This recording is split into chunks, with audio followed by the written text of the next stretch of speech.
2 tables left, start of the final table. Yeah, so the 200K Invitational, he came 6th for 1.2 million. The 125K main, he came 10th, so he final table bubbled that. And then the 150K, he came 12th. Yeah. So, like, soft bubbled. And at least in one of those, he was like a solid favorite in his bust-out hand. At least one of them. Yeah, I agree. In the 200K, that was crazy. That was with Patrick and Gambledore.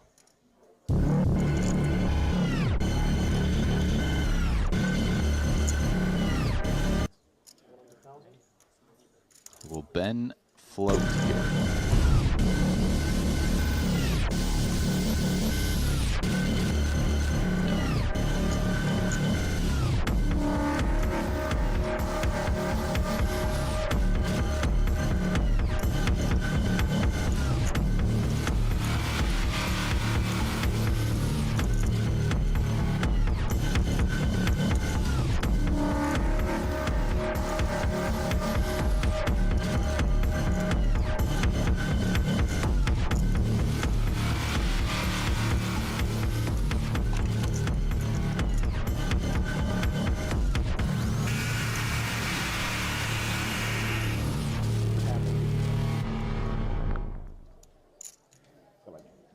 Happening to me already.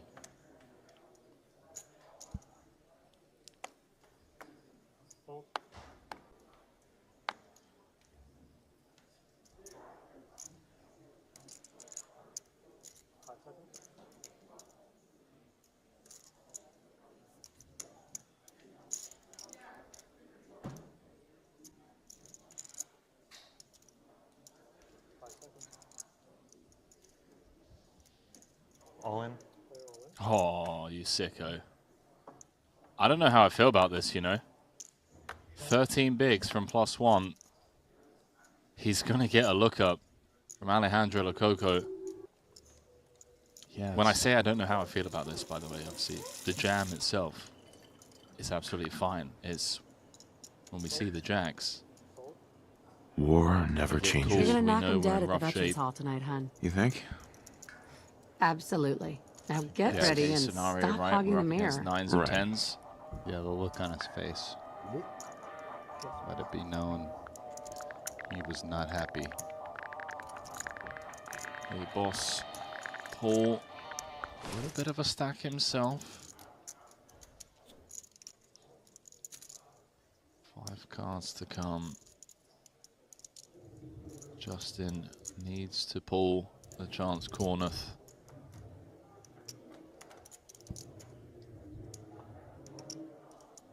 Absolutely no help on the 8-6-4-2 clubs. Smothered by Lococo's Jack of Clubs. Well, you're saying there's a chance. Such opportunities for Bonomo. An ace and an ace only. Double up. GG. She does not find Nope. Alejandro Lococo up to 6.2 million. Number 2 on the all-time money list, Justin Bonomo, showered 13 off the money. Now Lococo vaulting up the leaderboard to 3rd in chips.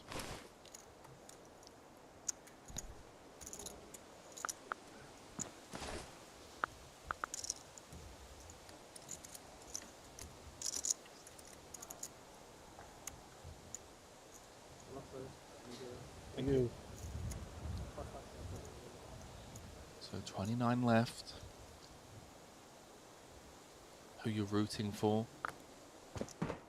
Some big names in this star-studded affair, 10-7.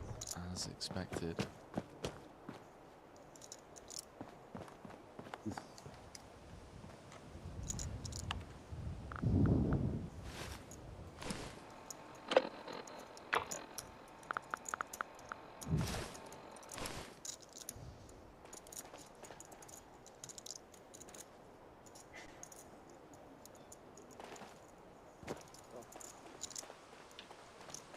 All right. Well, there are 29 players left, and 17 pros and 12 invitees. Sorry, say that again? Out of the 29 remaining players, Okay. Yeah. 17 pros and 12 invitees. Okay. 4 duo teams still alive, and we pay 17. Is that what you've been doing over there? Yeah, I love you, bro. I'm just gamifying this a little bit. I I want to really absolutely- get in honestly, and gamify it. You're one of my favorite humans on the planet. I absolutely love that. That's brilliant. Yeah, actually, the sheets didn't match up, and I had to figure out who I didn't scratch off on one of them. So that's why what I've been doing for the past few minutes, where I've been a little quiet. I thought you were putting together a new commentator bingo card or something over there.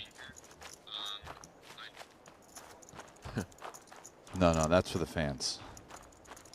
Yeah, the fans came in clutch in Monte Carlo. There was some really solid commentator bingo cards.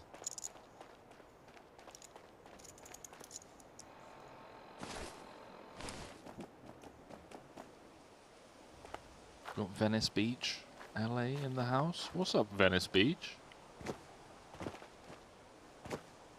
Let us know as always. I know we had some Australians, New Zealand in the house, waking up Monday morning, jumping in for a little 500k action on YouTube. Obviously clicking that like button in the process. Carl Spackler saying the structure seems a bit rushed given the amount of the buy-in. Well, the fact that 96 players opted to pony up the 500k, one of the biggest tournaments in the last decade. I'm gonna have to agree. I joke, I don't agree with you. Well, I mean, listen, Triton, you know, in general, the structures are a little turbo-y compared to others. We're getting this done in 3 days. But Yeah, the 3 players, days, bro. the players, that's what they want. I mean, you know, a lot of the business guys, they don't want to play like a 5-day tournament here. You know, they're in and out. I mean, look at when this started. It started on Saturday. Day 2 ends Sunday, kind of playing down close to the final table-ish. So it's like some of these business, you know, guys who are in business, the invitees, it's like, yeah, you only come back if you're top 10 or final table for Monday. Call off whatever you got booked. You can be in and out on the weekend only. You show up Friday night, and you're back in the office Tuesday morning, $12 million richer. What's not to love about this event?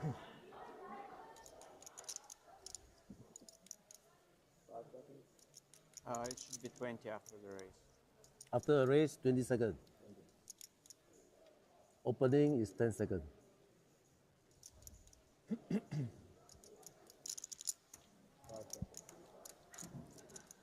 All right, Makita here. Let's see how he plays ace-10 off.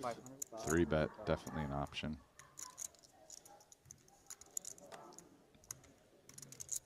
And this should get through. I'm telling you now, Makita with chips is one of the toughest No Limit Hold'em tournament players in the world.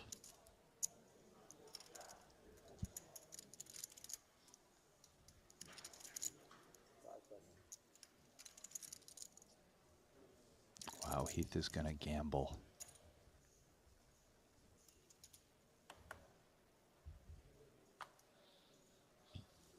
This is a significant pot. Heath is deciding we're far enough out of the bubble. Land. Yeah, that it's dicey. I think there are other players that would fold here, so it's a very interesting decision by him. Yeah, there are players that wouldn't 3-bet the ace-10 as well, so it's like Yeah. a lot of fun stuff going on. This is a fun flop, by the way. 10-8-4, one club. Yeah. Top for Makita. Gut shot, backdoor clubs, as well as the over for Heath. So yeah, I wonder how Heath will play it here. I mean, I don't think he's going to fold. So does he call or does he jam? Jam will not work, as we can see. Makita's way too much hand to let it go.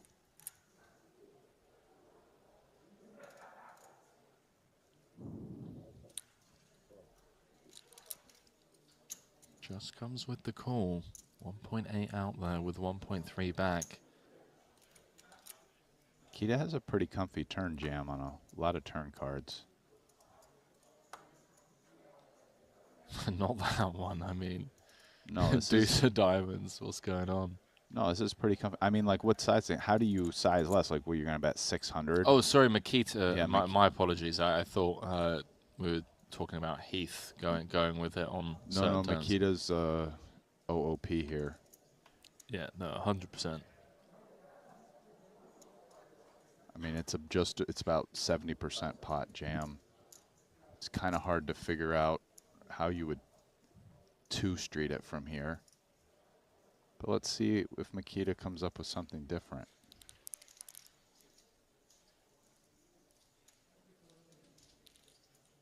I mean, if you were going to two-street stuff for value, you'd think it would be more like 10s or 8s if he played it this way. Not like a good but vulnerable hand like top. I agree. 450. Wow, he is doing it. 25% on the turn. Makita, you sick pup. Opting to play this across 3 streets.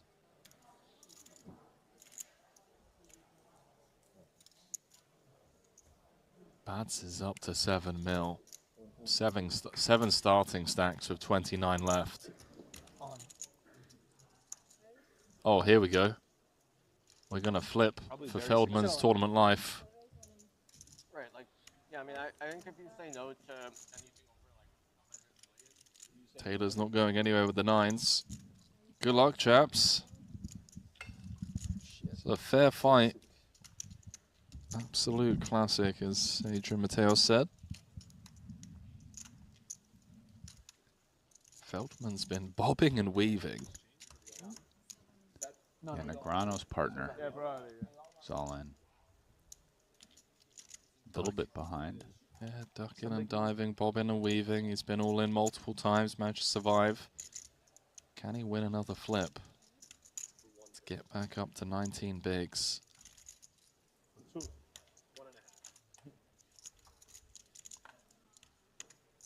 Okay, well, it's not looking great, is it? Reduced to just 4 outs across 2 streets. Oh, hello, King of Clubs. didn't even hurt. Hold on. Now needs to fade the spades. Which he does. Ryan Feldman, take your seat, sir. It's back up to 19 bigs. I had an offsuit king. I had an offsuit ace.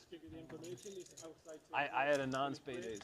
You know, I was thinking about that last hand. I'm like, so why does Makita? Because I love learning when someone does something I don't expect, right? Like, why did he do it? I'd rather. You know what? The deuce was the diamond, I don't even get so there was nervous no like backdoor exact flush spots draw that that came It in. was rainbow. Probably turn. increase. You know, Called now, but you yeah. don't have to worry about someone picking up a But I backdoor mean, you're flush like draw and 28 now giving players them a away really from good 12 price by mil, so I betting kinda that. get it. So that might have been it. Like maybe if it was any of the other It's 3 just like suits, wanting to he jams. be in it, Maybe, you know? maybe not. We'll never know. You want But to survive. It's just like you don't want the ride to be over, you know. But it's That's like, what I mean by survive. I like- just don't. but you're kind of thinking that many of the draws fold now, Change one? Or? I'm just used to and like, all right, reload. you don't mind 3-streeting against value hands, because they have 5 outs or If I only less. won a year, it's different.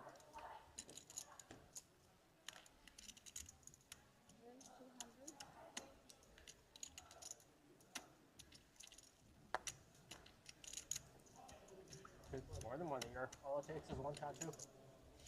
That's true.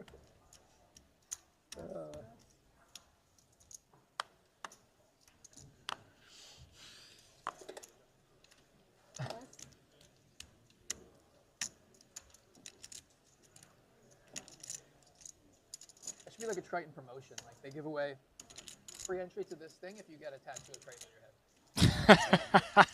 Maybe a good like challenge for like just the average person out there. Ryan might needs do to it. be at every feature I think table. you'd have like Sorry. 10 people. in Sorry, there will be people Maybe, who do it. maybe more. I'm saying nobody in this field will do it, but a Wow. random person will do it. Talvidi covered by Mateos, going for the 9-7 suited 3-bet off of like 35 bigs. This is also a little bit risque, as they say. Yeah, Talviti is It works. one of a kind. Online beast.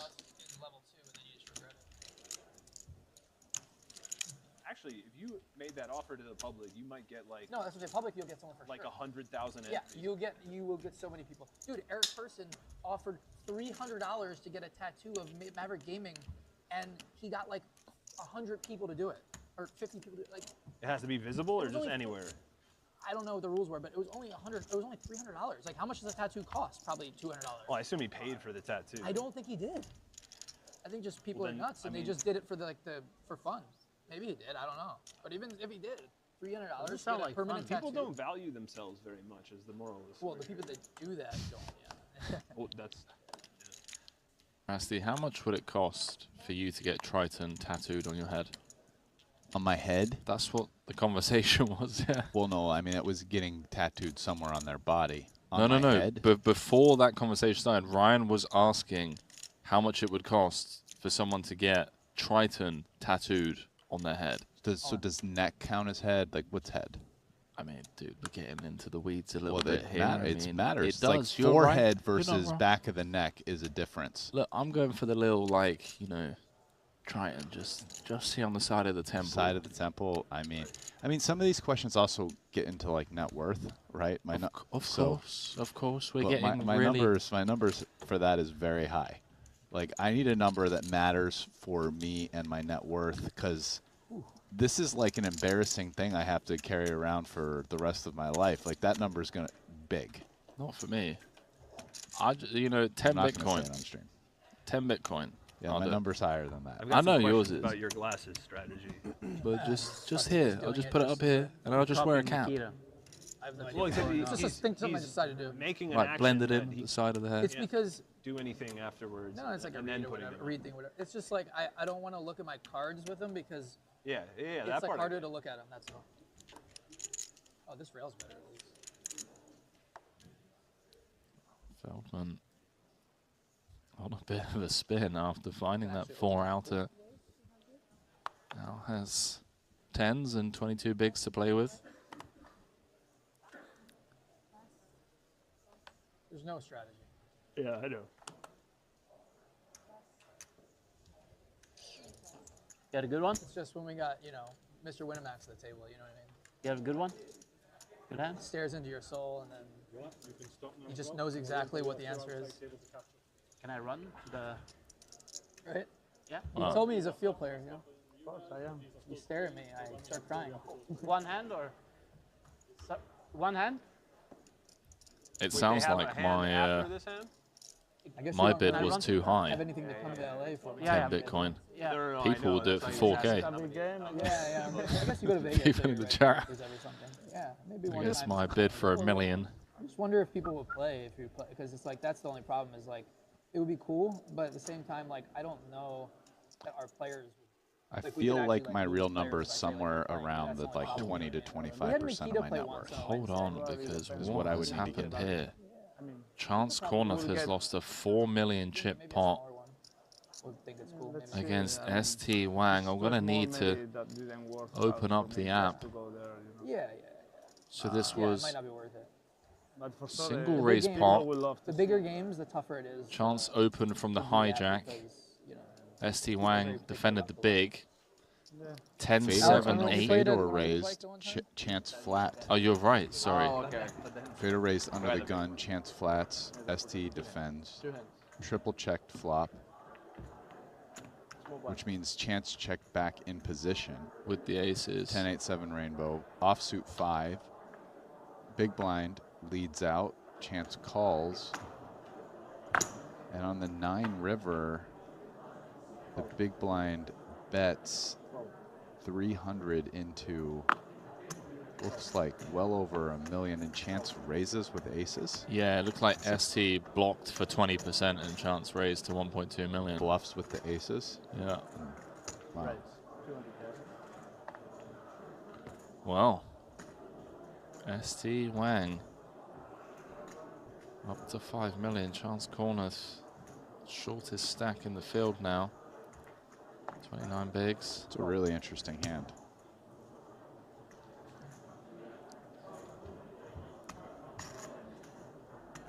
Chance C bets the flop. It looks like he just wins. Doesn't. Turn is pretty normal. But then the river is kind of wild and interesting.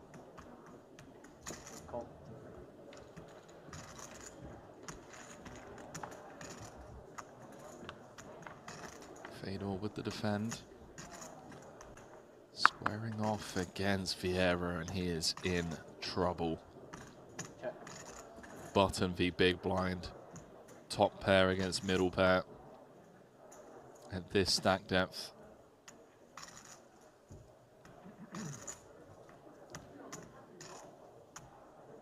Yeah, I mean, if I'm Vieira, I want to play a big pot here. Even 12 out from the money. We're not so close. 130. Yeah. I'd want to at least have the option to win all 3 streets. I mean, it's going to be run out dependent, but 2 little bricks, and I want to go bet, bet, bet with ace queen here. Started off with a C bet. 125K.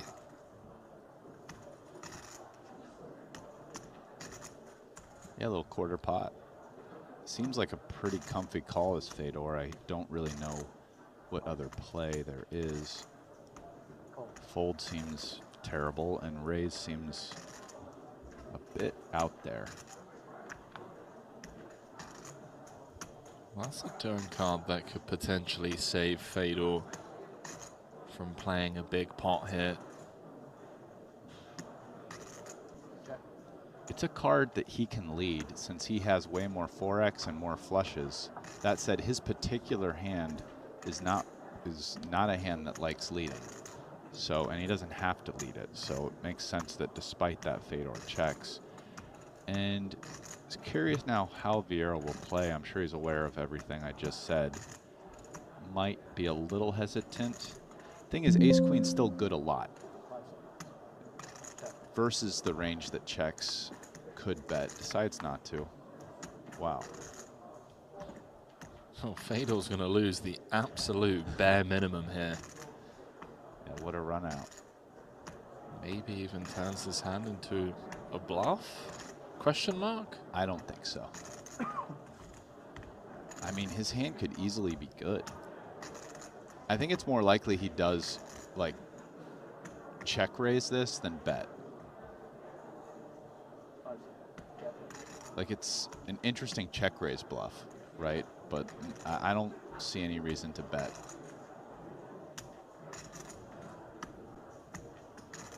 What about Vieira with the ace queen? This one feels like a check back as well.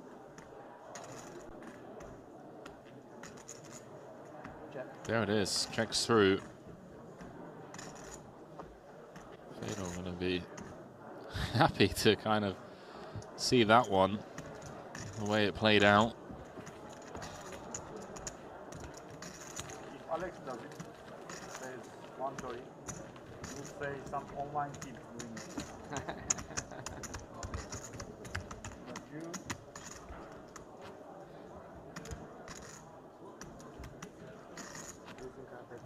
So just waiting for this table to catch up in terms of hands, as they are lagging behind table 2 and table 5.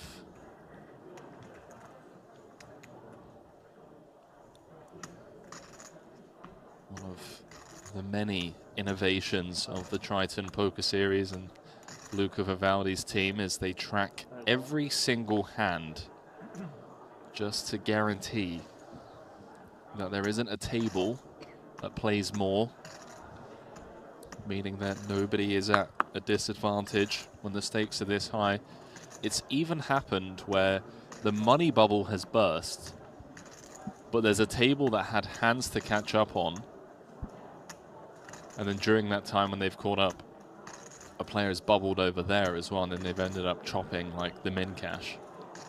Wow. Okay. So it's really cool innovation as Kulev makes the call, obviously, with the 7s for 8 bigs. Nobody waking up with anything behind. Kornuth going to be very happy to see that he's flipping. But he is the all-in player at risk. An equity disadvantage of 12% with 5 cards to come. So we work our way down to that $755,000 min cash. Kornuth has found top pair.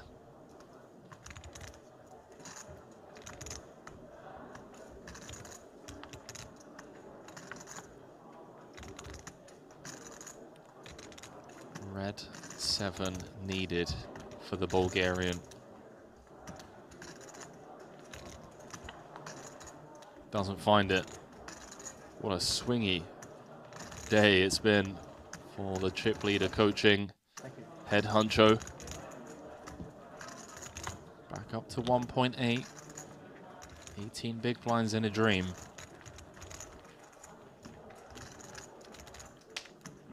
I believe we have... Hey noble ones, welcome back to my channel. This is the Metatron speaking, and I'm ready to begin a new crusade. In fact, close the helmet, close the helmet.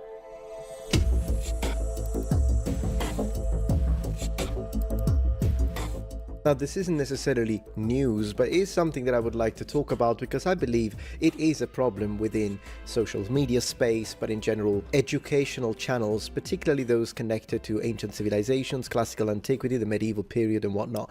If you write medieval knights on your search engine on YouTube, and then you start scrolling down, you will be inundated with AI channels. AI channels everywhere. Now, honestly, I wouldn't be able to tell you when the situation got this bad, and this, of course, isn't just a situation that has to do with YouTube, it's also the same on Facebook, everywhere. It's like, these days, you can't look for something that has to do with ancient Rome, Carthaginians, ancient Greece, Vikings, medieval knights, all of the things we love, without having to first sift through a monumental amount of complete, utter AI trash. For instance, in this case, I ran into this channel called Historical Veils. And if we open this video, just to have an example, the true life of a medieval knight revealed, the first thing you see is clearly AI-generated images, and the voice, I believe, is AI-generated too. And therefore, there is a very high chance that just like the situation on Facebook with all of these pages that spam AI-generated images or sometimes steal images from authors and artists without crediting them, they post 25 to 30 times a day and they literally flood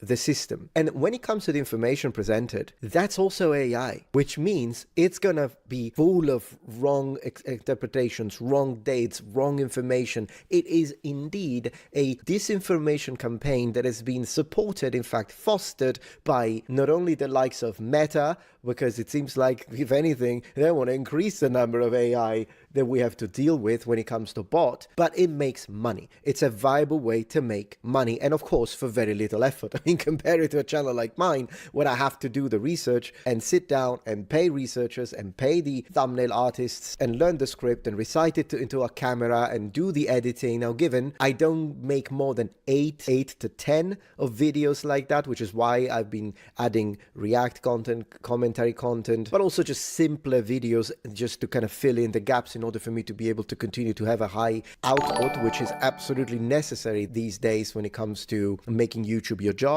However, it's really difficult for me to go for more than 8 to 10 fully researched, deep researched and well edited and put together videos, because we have to double check the information. We care about not spreading misconceptions, and so that's the number that I can sustainably put out when it comes to output, because once again, it's an educational channel. But the competition is this. Have you ever wondered what it was really like to live as a knight in medieval times? Not the fairy tale version, but the gritty, raw reality of donning heavy armor, riding into battle, and living by a code that demanded everything: loyalty, bravery, and sometimes even your life.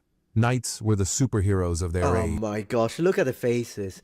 Look at what the heck happened to the faces here. Holy moly.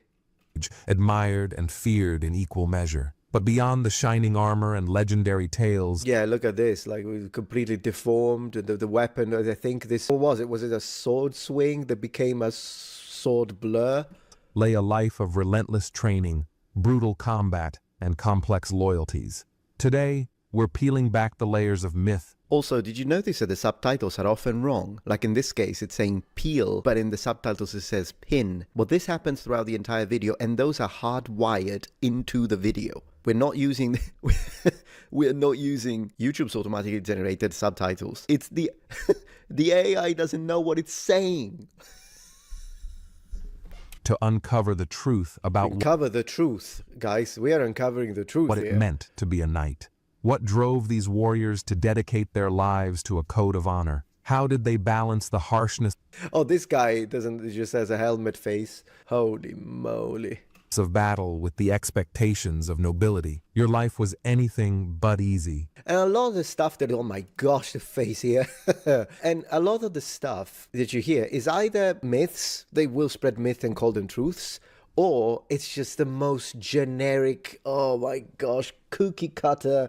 The medieval period was very good and impressive, but not with twists. There was violence, but there were also people that lived in a big castle, and the castle was made of stone, and stones needed to be quarried, but trees also existed in the Middle Ages, and that was impressive. Like, literally, it's like there's nothing, it's air. It's fried air. This is what this is. Armor is the image that immediately comes to mind when we think of knights, but wearing it wasn't as simple as donning a suit.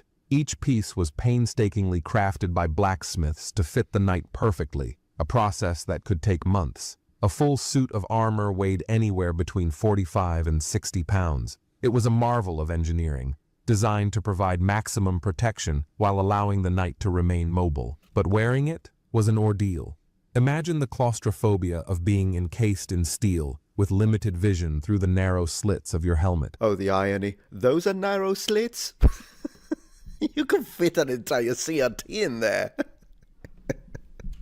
Breathing could be a challenge, especially during combat, and yet this armor saved lives. It could deflect sword blows, arrows, and even the crushing weight of a mace, but it wasn't invincible. A well-placed dagger to the joints or neck could still bring a knight down. Yeah, When that's knights definitely AI summary. weren't fighting, their lives were far from idle. I imagine even the editing has been done with AI. Set of rules that knights followed without question. What on earth happened here? It was supposed to be a mace, but then it's a sword. Oh, goodness gracious. A moral compass guiding their every action. But in truth, picture a medieval battlefield. The thunder of hooves, the clash of steel, and the screams of the wounded. Knights were the elite soldiers of their time, often leading the charge into battle. But the reality of combat was far from glamorous. It was chaotic, brutal, and unforgiving. A single mistake, a misjudged strike, a stumble in the mud could mean death. Knights fought not just with swords, but also with whatever this is. And oh yeah, there we go. It's just a thing. It's like you have a handle. I suppose either you can choose between a broken sword here, completely broken, again, in case you like the point and click for PlayStation 1, and you know you want to bring that in battle, or this. You have a handle of what was supposed to be a mace that turns into a blade, so you can, you know, pretty good for a murder stroke, I suppose. You don't have to worry about the range. Oh my gosh. And this, it's like, oh man, look, it's the axe molded, blended together into, you know how you have double axes? This is a double handle axe. You have two handles. Aye. lances, maces, and axes. What the heck is this? It's like the piece of a katana? Each weapon had its purpose. Oh, well, why? Yeah, this is gonna protect you so well, mate. Yeah, you can, it's not even that you can fit an arrow through this or a rondel dagger misericordia and whatnot. You can fit a train. You can fit a horse. Lances were used in the initial charge, designed to break enemy lines. Swords and maces came into play during the melee, where the fighting was up close and personal. Survival on the battlefield required more than strength. It demanded strategy, quick thinking. Yeah, that's what I mean. It's like the most obvious. Survival on the battlefield demanded more than strength. You had to have strategy. Wow, we uncovered the truth, revealed. And even for those who survived, the physical and emotional scars could last a lifetime. Actually, this is the only thing that they're getting right. This video is a perfect representation of the emotional and physical scars that will haunt me for the rest of my life because of the PTSD that I'm gonna get by looking at this exploded face. Right. Tournaments. When knights weren't at war, they competed in tournaments. These events were more than just entertainment. Well, since this is open, clearly I imagine the people compete. Well, that's a lot of people, by the way. That is a... Are these on horseback? Why are they on... Oh my gosh, this is how many stories? Were a way for knights to hone their skills and earn fame. Right. Jousting was the centerpiece of most tournaments. Imagine galloping at full speed. Imagine putting your arm as if you're wearing a shield, but the shield is actually on your side here for some reason. This guy didn't even bother. Aiming a lance at your opponent while bracing for the impact. Yeah, the horse is already braced for the impact. He lost a leg. He's only got one leg. And the other, yeah. Victory brought honor, but the risks were immense. Yeah, in fact, yeah, this kid down here is not having it. He's gonna throw up. Broken bones and concussions were common, and some knights even died in these events. Tournaments. I have a dedicated video that took me a whole week to research on how dangerous jousting was. Of course, that video did not get views because the algorithm hates it when I put in the research. So I'm gonna show you. So, shameless plug, I suppose. I've got this video, How Dangerous Jousting, where we read the source. I don't just say, of course, people got hit and some people died, but broken bones, often. You just say often, but you're not basing that often on actual statistical studies having read the source. No, it's just, often happened. Yeah, well, I would suggest this video of mine. I would suggest where we actually read the sources and see what medieval people say, the actual knights or the people that were attending those tourneys and festivals, and report back and tell us about the dangers and what happened. Sorry to interrupt, please. It's also included melee battles, where teams of knights fought in chaotic mock battles. These were anything but safe. You should have started with that because that's the first iteration. The line between sport and real combat. No, the line between this man's hand and his lance, I suppose, is blurred. That was often blurred, and injuries were frequent. Despite the risks, tournaments were a highlight of a knight's life. Oh, we got a couple of Templars here with a wrong Templar gown, of course. They were a chance to showcase bravery, win prizes, and perhaps catch the eye of a noble lady. Or catch a... What's that? A whole full metal with a metal rim, and something happened in the middle here. I mean, mate, this shield, yeah, if you need to impress the lady, look, she's not impressed because you didn't spend more than $20 on this shield. I'm sorry, but the artist in the middle. No, not a good coat of arm, man. No. It's bravery, win prizes, and perhaps catch the eye of a noble lady. Decline. By the late Middle Ages, the once glorious role of knights began. Yeah, no, I had enough. I'm sorry. Oh, boom, look at that. I thought it was a dragon. No dragons? Come on, AI, what you doing? We need a little dragon here and there. Yeah, so anyways, that's what we're talking about. Let's check out the actual channel. What have we got? Thousand Mystery, Empire's Fall, Decline Egyptian Empire, How Rome Conquered. Let me see Rome. Have you ever wondered how Rome, a rising city-state in Italy, managed to conquer one of the most influential civilizations in history, Greece? This wasn't just another war. No. It was a game of politics, diplomacy, and shifting power that would change the course of Western civilization forever. Yeah, the usual nothing burger when they just say it was a game of shifting power, politics, strategy, violence, and war. Stick around until the end because today we'll explore not just the battles, but the motives, the strategies, and the surprising twists behind the surprising armor that this guy is wearing, and also why is the temple not in color? Holy moly, what is he wearing? You know when I complain about the leather bracelets? Well, this guy's bracelet is under his dermis. This must be like a cyberpunk implant from Cyberpunk 2077.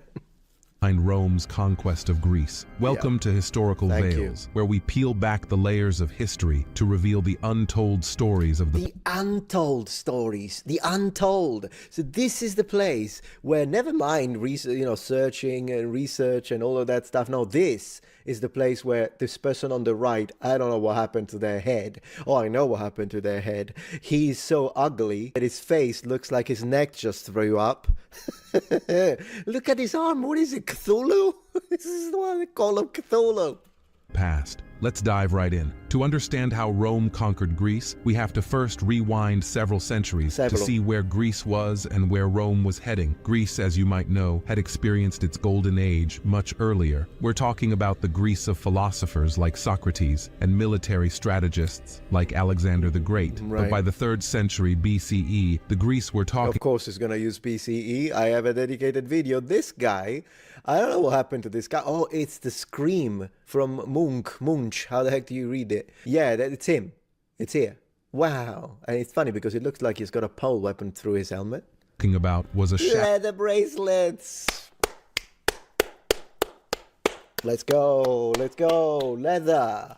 Shadow of its former self, the once great city. No, this is a shadow of its former self. Then why does this look like a modern battlefield somewhere in the Middle East, by the way? Yeah, even the color of the armor looks like this guy on the left is clearly a soldier with an AR-15 that was, oh my gosh, AI slop. States, Athens, Sparta, Corinth, had all lost. None of which has been shown here ever. Let me see. Oh, the Praetorians. Are these the Praetorians? Are these the Praetorians? Oh my gosh, the armor. Yeah, there is a cyborg in here. For some reason, there is a cyborg on top. And then, yeah, a couple monsters. Man, this is nightmare fuel. Look at the one on the right. This is half a human, half a lion. The heck is that? Third Macedonian War, and there is a donkey man, a donkey human. I don't know why the AI in this case, I don't know which one they're using, but it can't differentiate between humans and animals. This could be a little dangerous, in fact, if they decide to make burgers with us and conquer the world. Oh, nice. This guy, I think was supposed to be wearing musculata armor, but the AI got confused and thought that, that the actual breastplate is his skin. So, wow. Oh my gosh. And the hands. Look at the hand. Look at the hand. Absolute horrible AI nonsense. As I was saying, he's on Facebook as well, and that's what they do. How often does he post? How often does he post? Yeah. 20th of November, 20th of November, 20th of November, 6th or so, 3 on this day, then on the 6th, 4th, 14th of October. Actually, doesn't post as much as they usually do. What is it? What is that? Is that the Hungarians in the Middle Ages, I guess? Genghis Khan, Mongols, Unstoppable, Vikings. I knew it. I knew it was going to be Vikings, obviously. Traders, or is there something more? Rome could have seen the early warning sign. Oh no, this looks so terrible. Oh, this looks so bad. What is this? What are they? This guy's helmet is semi-transparent. Of course, leather bracelets everywhere, because that's probably what the AI sees everywhere. Why Rome didn't conquer Vikings? Because they didn't exist? The Viking Age? No, I can't. I just can't do it. I can't deal with it. This is giving me PTSD. Now, please watch my channel, main channel. No, thank you. No, I'm not. I refuse. Close it immediately. That's where we are, noble ones. That's where we are. So I think I'm gonna have to start a crusade. Every time I find one of these that starts to get... This one actually didn't have many views, so I guess I just attacked it before. But if I see some of these channels and they start getting a lot of views, I'm gonna go on a full-on crusade. I will unmask each and every single one of these. Also because, unfortunately, I think some people, it's not that they're gonna necessarily think that this is good quality content, but I think that some people might just, maybe they're watching something else and they let it play in the background, and then this thing starts playing and you don't even look at it, and you hear this voice, the Roman Empire started to do this, but Greece at this time was not actually Greece, but they were fighting the Vikings while Vikings were... And so people are gonna hear this in the background, and I think it's gonna get to a point where, depending on who it is, what if they repeat something like this? It's just it's misinformation, it's disinformation campaign, and it's rewarding the least possible amount of work that someone can put into the production of content output, and the way it's put on this, and it's just flooding these social media platforms with horrible AI slop. And when it comes to the images, oftentimes the voices, the information presented is just something write a script about the Romans versus Vikings, and the AI is written, so he reads it or writes it. Why did the Romans didn't conquer the Vikings? And why did the Romans didn't conquer the Japanese during World War II? Why did the Romans not conquer Mars? Why did they... Just wanted to share this with you out of frustration. Thank you very much for watching. I'll see you tomorrow, noble ones. Goodbye. Leather bracelets. If you're enjoying this video so far, please take a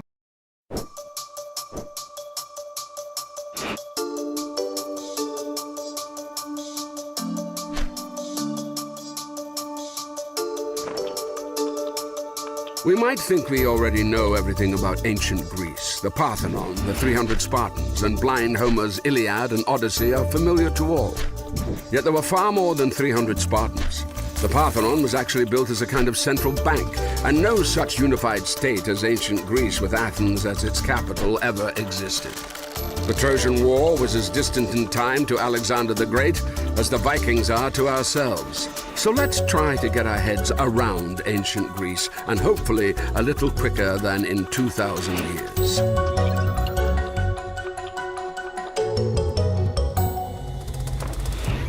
"3,716 years ago, the pyramids of Egypt were already standing, and Babylon was the world's first megapolis, home to a prototype of the Tower of Babel.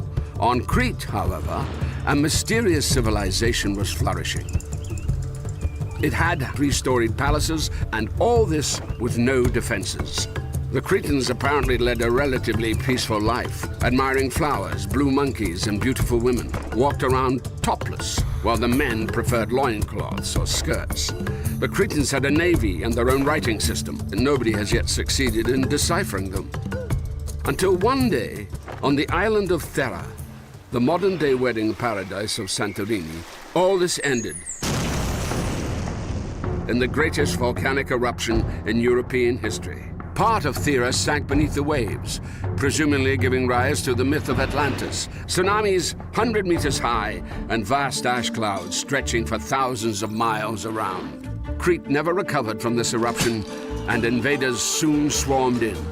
The once peaceful island then filled with bronze weapons and tablets written in a new, strange language, which turned out to be the earliest known form of Greek, spoken by warlike tribes, which had settled the nearby Greek mainland, building such cities as Thebes, Athens, Mycenae, and Pylos.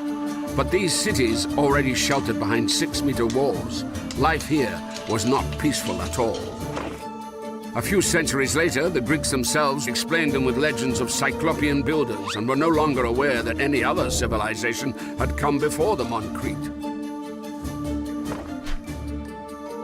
By this logic, even the half-bull Minotaur was half Greek. Nobody batted an eyelid at the fact that games with bulls were a purely Cretan form of entertainment. Greeks appropriated everything they met on their way with great virtuosity. In conquering Crete, they had conquered the seas. Marine trade saw them grow even richer. Almost all the inscriptions found among the heaps of gold in the tombs of Mycenae are financial accounts.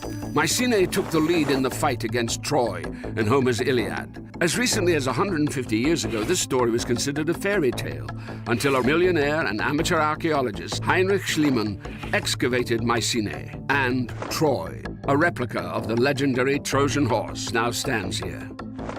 Archaeologists have indeed found traces of fire and destructions at Troy, but this was accompanied by the decline of virtually all regional settlements. Unceasing attacks by barbarian tribes turned the whole Mediterranean into a war zone.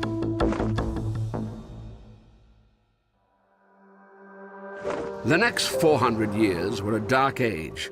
Literacy fell into oblivion, leaving us with nothing to read about the events then taking place. Fortunately, what we do have is Homer. Everybody has heard about the blind poet, the author of the Iliad and the Odyssey. In actual fact, we don't know what Homer looked like. or when he lived, whether he was one man or many. But even though the Iliad and Odyssey were written down after the Dark Ages, the daily routines of its characters take us right back to this time. Odysseus, for instance, was only king by virtue of his larger flocks of pigs and goats. His father slept on the ground in ashes with his slaves.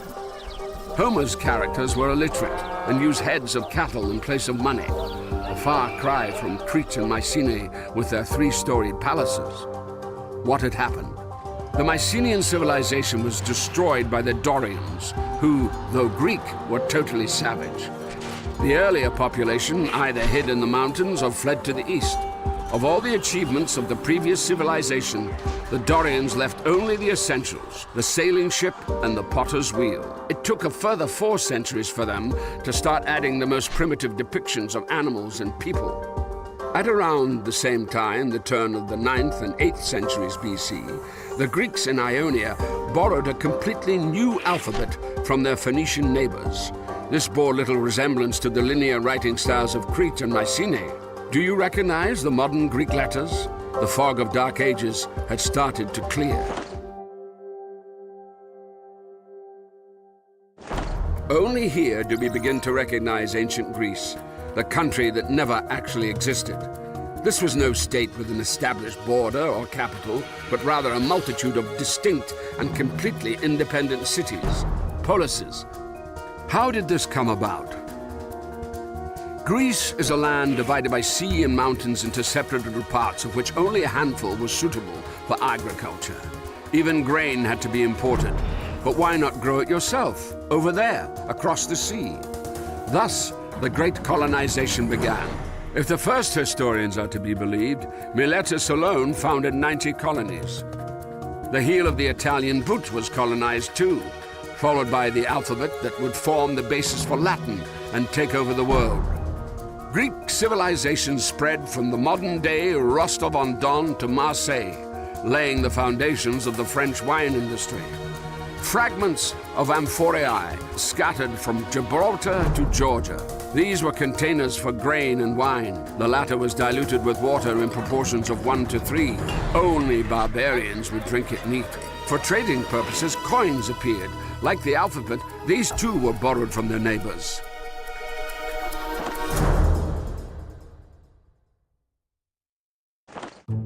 According to Plato, a few centuries saw the Greeks settled around the Mediterranean like frogs around a pond. And yet, 2 cities, Athens and Sparta, almost did not participate in colonization. The Spartans descended from the warlike Dorians that had destroyed the Mycenaean civilization. They solved the land issue by conquering their neighbors in the broad, fertile region of Messenia. The locals were declared helots, something midway between slaves and serfs, and greatly outnumbered the Spartans proper. Sparta transformed from an ordinary polis into a military camp, whose main task was the prevention of any uprising. Things were quite different in Athens. Land hunger there had forced the aristocracy and the people to come to terms, and from this, democracy was born. But first, the tyrants took power. A Greek tyrant did not necessarily terrorize people, rather the opposite. Typically, he was an aristocrat who had quarreled with his peers. Holding out promises of a better life, he used the common people's support to seize power by force. From then on, all his energies were focused on retaining power. The tyrant therefore made no reforms and simply drove any rival aristocrats from the polis. To divert the attention of the populace, tyrants introduced and fostered new festivals and cults. The dissatisfied could perish in the brazen bull. But you can't roast everyone. The tyrants were overthrown, and the suppressed aristocracy attempted to negotiate with the people, giving birth to Greek democracy. If an ancient Greek were to see modern democracy, he would just say one word: oligarchy. Ancient democracy was direct, with no representatives. If a polis had 6,000 citizens, they could all freely participate in the assembly. Admittedly, the number of citizens was less than a quarter of all residents, excluding slaves, women, and the migrant workers called metics. By the middle of the 6th century, the Ionian cities were most advanced, eclipsing Athens and Sparta. They were the first to master such Eastern innovations as the alphabet, coinage, mathematics, naval fleets, and complex trade logistics. Meanwhile, a sudden threat appeared to their rear: the vast Persian Empire. Miletus still hoped to preserve its independence, and with Athenian aid attempted to resist. Unfortunately, this was in vain, and the Persians torched the city and pressed on. Their attempts to subdue Greece lasted 20 years. We owe our knowledge of this to the first historian, Herodotus. According to his account, as many Greeks fought for the Persians as supported Athens and Sparta. How did they win? The first reason was military innovation. At the Battle of Marathon, the Greeks used the phalanx, a body of troops fighting in close formation. The Persians allegedly lost 6,400 men, and the Athenians a mere 192, plus the messenger who ran the 42,192 meters to Athens to announce the victory, after which he dropped dead. The second reason was already becoming a meme. At the narrow coastal pass of Thermopylae, King Leonidas led the 300 Spartans, who held back hundreds and thousands of Persians for 3 days. Sure, a few thousand Greeks from other cities and their helot subjects were a big help, yet the Spartan spirit was key. Not for nothing did they live in barracks, even during times of peace. And the third reason was the fleet. Several years prior to the invasion, silver deposits had been found near Athens. This windfall might have been spent on anything, but it was decided to put it towards the construction of 200 triremes, fast and maneuverable warships with 3 rows of oars. Thanks to this new naval force, the Greeks broke the Persians in a decisive naval battle. A counter-offensive began.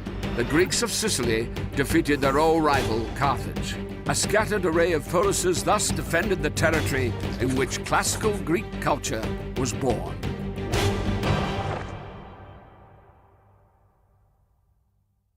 To permanently defeat Persia and liberate the cities in Asia, Athens founded a maritime union. Finally, Athens had become the center of the Greek world. 150 cities agreed to make annual payments for the maintenance of a common army and navy.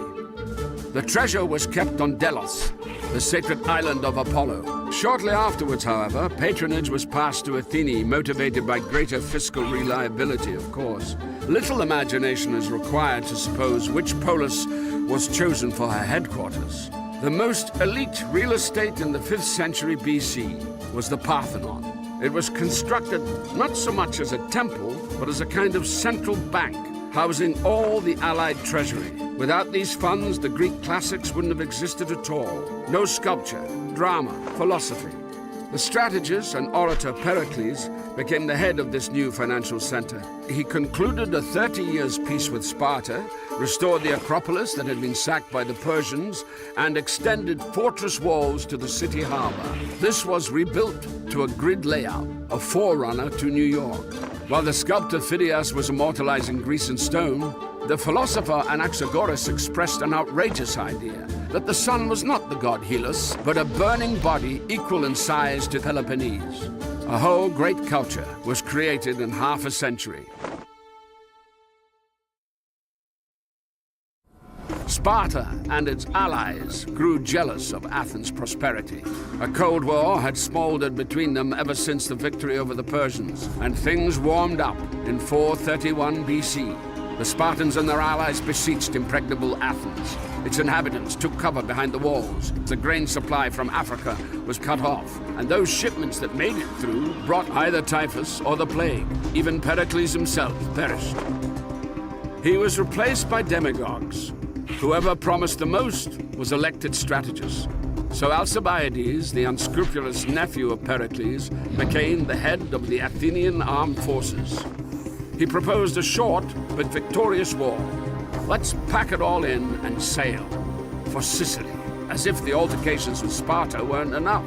The fleet was ready, but something inexplicable happened the night before the voyage. All around the city, someone smashed off the most prominent parts of the Hermes statues. Alcibiades was accused of provocation, but he fled to Sparta to beg political asylum. The chief strategist then proceeded to advise the enemy. The allies began to drop out one by one. Athens agreed to a humiliating peace with the condition of demolishing its defensive walls. They had targeted Hermes, and the might of Athens was crushed. On the bright side, this was the heyday for Greek tragedy and comedy. Aeschylus, Sophocles, and Euripides, the three great tragedians, and the comedic playwright Aristophanes created plays that are still relevant today.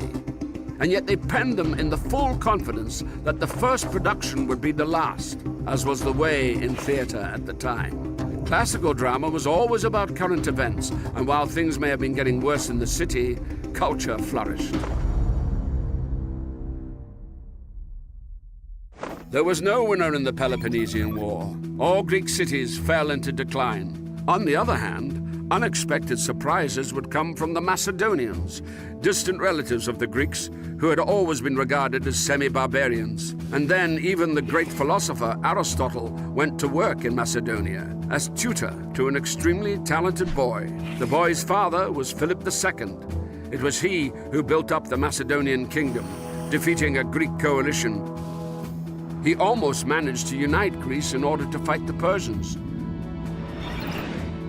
But Philip was killed, and his son, known to us as Alexander the Great, blazed his way through Asia, broke the army of the Persian king Darius, but still refused to turn back, reaching India. Thus, a new world was born, the Hellenistic world.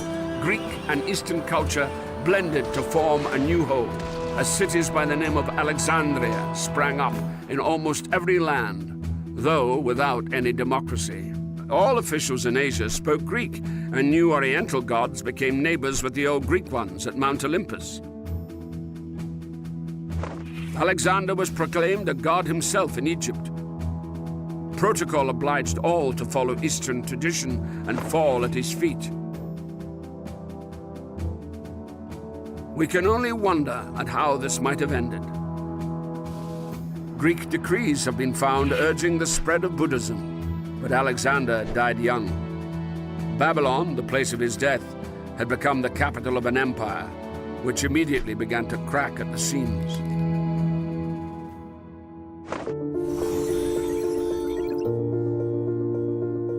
While the successors of Alexander warred with one another, a new ambitious power was growing in the West. In 146 BC, the Romans conquered Greece, and in 30 BC, they conquered the last stronghold of Hellenism, Egypt. But Greek culture was victorious even here. Spread by the Romans, it finally conquered the world. Romans began to read the Iliad and Odyssey in Greek, followed by the Greek New Testament too. In 330, Emperor Constantine built a new city on the site of the old Greek colony of Byzantium, Constantinople. This was the starting point for the history of the Byzantine Empire, which extended the life of Greek culture another 1,000 years, leaving us the weird Russian alphabet, for instance. Did you like our video? We have another one, this time about ancient Rome. Or you can watch the shortest history of Russian art of the 20th century.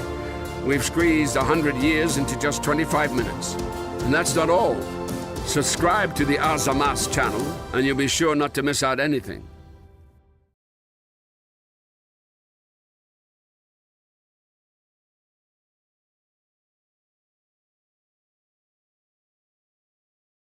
Settlement of the Latins by the river Tiber. How did this manage to conquer the world? First, it was lucky with its neighbors. To the north, the Etruscans of modern Tuscany, a mysterious people whose language has never been fully deciphered. To the south, Greek colonies. These peoples all traded with each other. It was at the crossroads of their trade routes that Rome appeared. From the very start, Rome has been an open city, a safe haven for outcasts, murderers, runaway slaves. Rome offered migrants a unique opportunity to become fully fledged citizens. This will make Rome the largest metropolitan city of the ancient world. The Romans themselves believed they were descendants of refugees from the Middle East who had survived the Trojan War.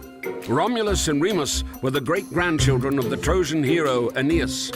Nursed by an Italian she-wolf, the brothers quarreled where to site the future world capital. Romulus killed Remus, gave his name to the city, and became its first ruler. As legend has it, there were 7 kings, each of which enjoyed a lengthy reign and left some beneficial legacy. A calendar, a sewer system, or the Capitolium, a temple to the senior god Jupiter. Much of what the Romans later became famous for, aqueducts, bridges, perhaps even the gladiatorial games, were borrowed from the Etruscans. This people had invented the Latin alphabet by adapting the Greek letters for their own needs. It's not surprising that their last kings were Etruscan. Rome borrowed her military and government organization from them, while maintaining her stern patriarchal simplicity. In 509, Rome was shaken by a sex scandal. The son of King Tarquin the Proud raped the chaste Lucretia. Tarquin was expelled, making him the last king of Rome.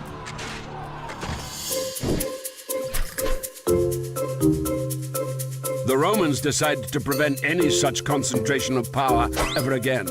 From 509 onwards, they elected 2 consuls to serve a year apiece, instead of a monarch. The consuls were controlled by the Senate. This consisted of 300 fathers, patres in Latin, hence the term patricians. Those not so lucky to be born into the right families joined the plebs. Even if they were as rich as patricians, they were not entitled to take up positions in the state. It is in the 200-year struggle for these rights that the Republic, literally meaning public thing, will be formed. The plebeians would make up the backbone of the army, and to have their own way, they would threaten the fledgling state with emigration to a neighboring hill. Each time, the scared patricians caved in, introducing, for instance, the special position of a representative or tribune of the plebeians. These had the right to veto any decisions of the consuls.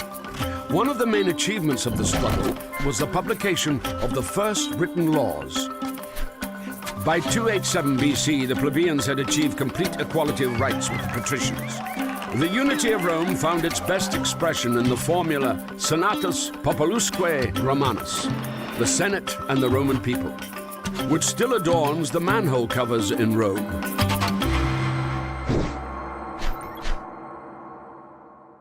In 390 BC, the history of Rome could have come to an end. The city was unexpectedly taken by the Gauls. The guard dogs had sensed no danger, for which they would be crucified every year since. Geese awoke the last protectors of the Capitoline Hill fortress instead, saving Rome from complete destruction. The shaken Romans conducted a military reform. The Roman legion was divided into manipuli, making it more mobile in battle. The Roman army spent the next 100 years in constant wars. Instead of simply imposing a tribute on the conquered, the Romans would enter into a treaty of alliance with them, and the loyal allies supply Rome with a never-ending stream of recruits. Thanks to this, the Roman legions were able to stand their ground in battle with the most efficient fighting force of the time, the all-conquering Macedonian phalanx, led by Pyrrhus, a relative of Alexander the Great. The last stronghold of resistance in Italy, the Greek city of Tarentum, then hired the most costly and celebrated contemporary warlord of the time to defend against Roman expansion. Having conquered Tarentum and reached Sicily, Rome now had to take on a much more dangerous adversary, Carthage, lord of the Mediterranean. The Romans called the Phoenicians of Carthage Punics, hence the Punic Wars. They were fought over the next 100 years. In 149 BC, Rome had taken the greater part of Punic territory and that of their allies, but after each defeat, the trading power of Carthage would rapidly recover. Senator Cato the Elder began to finish every speech with the same refrain: Carthage must be destroyed, and so it was done. The city was wiped out, all of its population was enslaved, allegedly plowing salt into the earth as an eternal curse. Also in 146 BC, the Romans wiped out another city, Corinth, making Greece and Macedonia Roman provinces. Rome appropriated the colossal riches of the disintegrating empire of Alexander, but the patriarchal simplicity of Rome succumbed to the sophisticated Greek culture. Greek became, in effect, a second state language. The Roman nobility busied itself learning new words, hexameter, history, rhetoric. Cicero, the most famed orator of Rome, would come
come to model his speeches on those of the Greek Demosthenes. However, across this immense territory, full rights were only afforded to the Romans themselves. Even other Italians, the majority of the military, had no citizenship rights. These would demand equality, declare war, and win the right to take part in managing the state.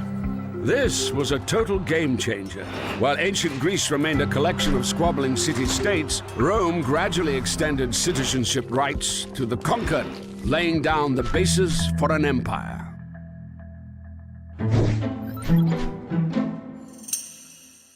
Having conquered half the world, Rome fell victim to globalization. Cheap grain and an inflow of unpaid slave labor bankrupted the small farmers. These rushed into the cities and joined the ranks of the proletariat, those who have nothing to lose except their own offspring. At the same time, the rich grew 100 times richer, having bought land from the ruined peasants for a song. Previously united, the Senate and the Roman people split into two hostile camps. The tribunes of the people, the Gracchi brothers, would try to reconcile them.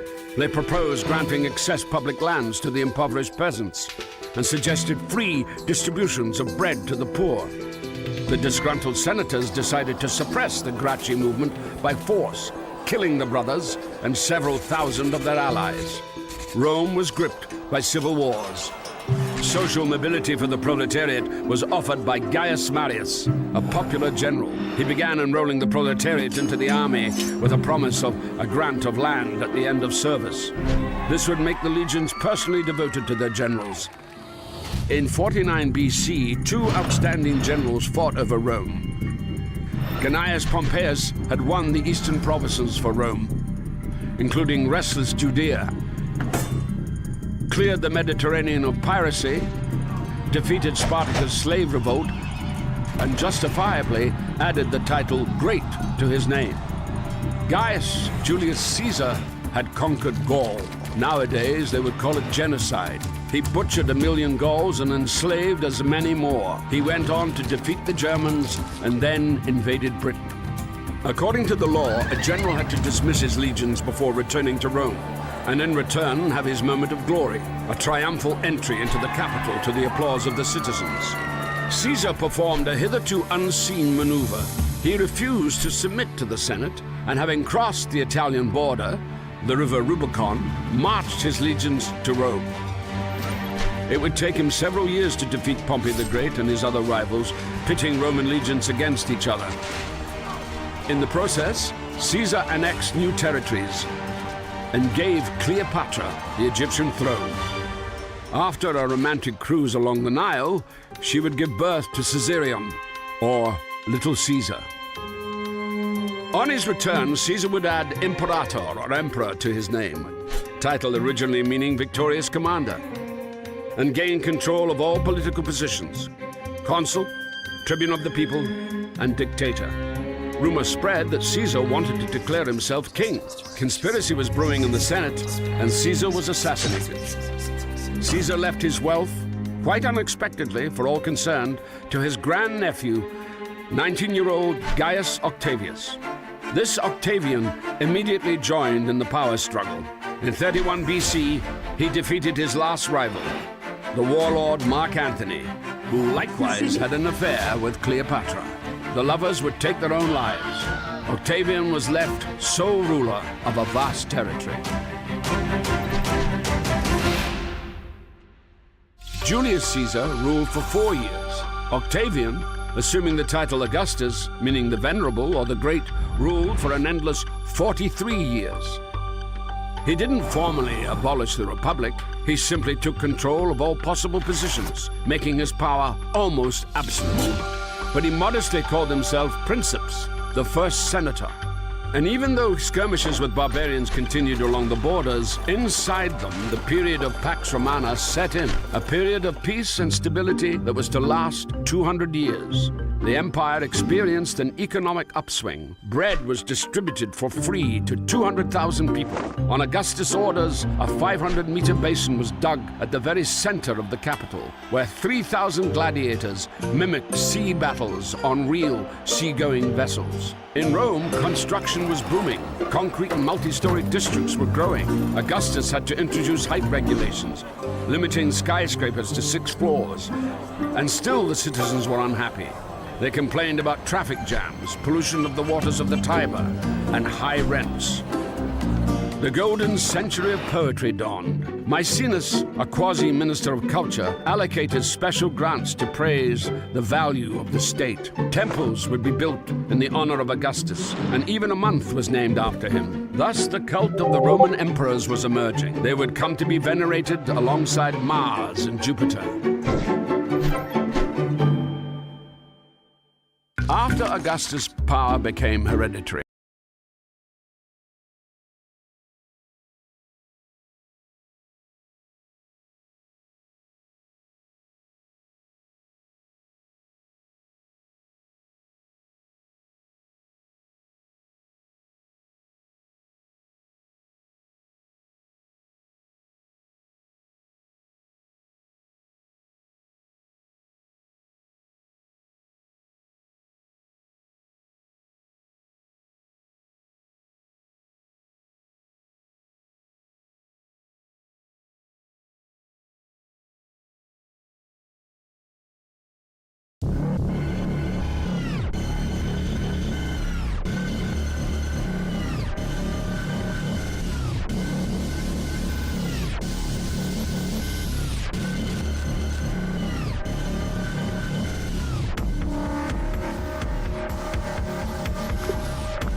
The senatorial opposition has left us vivid portraits of the first emperors. Suspicious Tiberius unleashed terror under the pretext of the law on treason. Under this law, any action could be deemed offensive.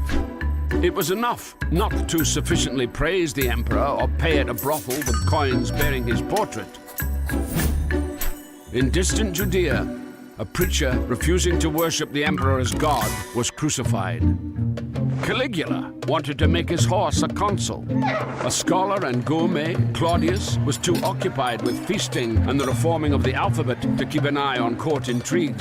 One of his wives, Messalina, was giving women of easy virtue a run for their money in the brothels, and the other, Agrippina, poisoned Claudius with mushrooms to enthrone her son from another marriage, Nero. Nero, believing that he was a born actor, not an emperor, would later kill his own mother, and then allegedly the apostles Peter and Paul. Then he again, allegedly, set fire to Rome, so as to read the verses on the fall of Troy during the blaze. He would accuse the first Christians of arson, and initiated their persecution. And finally, he took his own life. Most details of this era are known from Tacitus, a historian and senator who observed the degradation of republican institutions. Fate of the empire was now decided not so much by the Senate as by the Praetorian Guards, the emperor's personal security force, created back in the times of Augustus. These suffocated Tiberius with a cushion, slayed Caligula by the sword, and hailed Claudius emperor. In all fairness, at the same time, the empire grew, expanding into new territories. Roman legions conquered part of Britain, where they founded a town called Londinium. Provinces were given a transparent taxation system, and the non-Roman nobility began to enter the Senate en masse. A grandchild of an Italian peasant, Vespasian Flavius would become the founder of the next dynasty. Vespasian and Titus, suppressing the uprising in Judea, committed genocide, again according to modern-day, not Roman standards, and reduced the Temple of Jerusalem to nothing but the Wailing Wall. On a lighter note, Vespasian had a jolly good Roman predisposition. He taxed the collectors of urine at the public toilets. And Titus, the destroyer of Jerusalem, would nevertheless obtain the title of Merciful.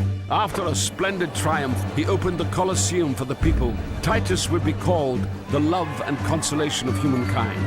And after such festivities had depleted the public treasury, Vesuvius destroyed Pompeii, plague devastated half Italy, and Titus became a god.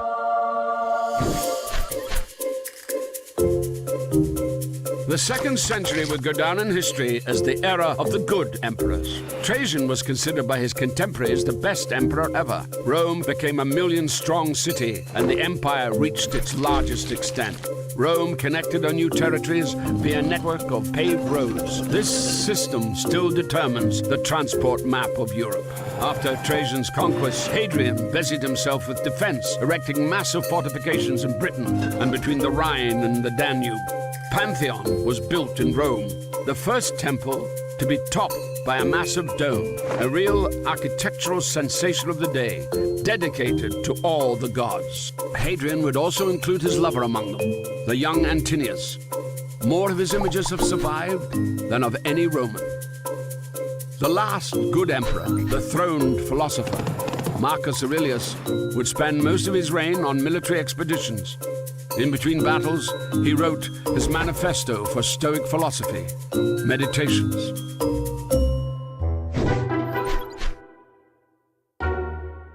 It was under Marcus Aurelius' son, Commodus, that the Pax Romana, the Roman peace, came to an end. He preferred a gladiator's glory to the affairs of state. Conspirators had the emperor strangled by a fellow fighter, the slave Narcissus. Rome sank into chaos. The next 100 years brought a sequence of random emperors, proclaimed by the army. Taking their turn on the throne were a liberated slave, a fortune seeker who bought the throne at an auction, General Punic descent who would place statues of the former enemy, Hannibal all over the empire, a Syrian priest of the sun, and a former shepherd who owed his popularity to his powerful physique. In 212, Emperor Caracalla, half North African, half Syrian, granted Roman citizenship to nearly all free subjects of the empire. The idea that you could be a Roman in Judea, in Africa, or any other corner of the empire at all might well be the main legacy of Rome still in use today.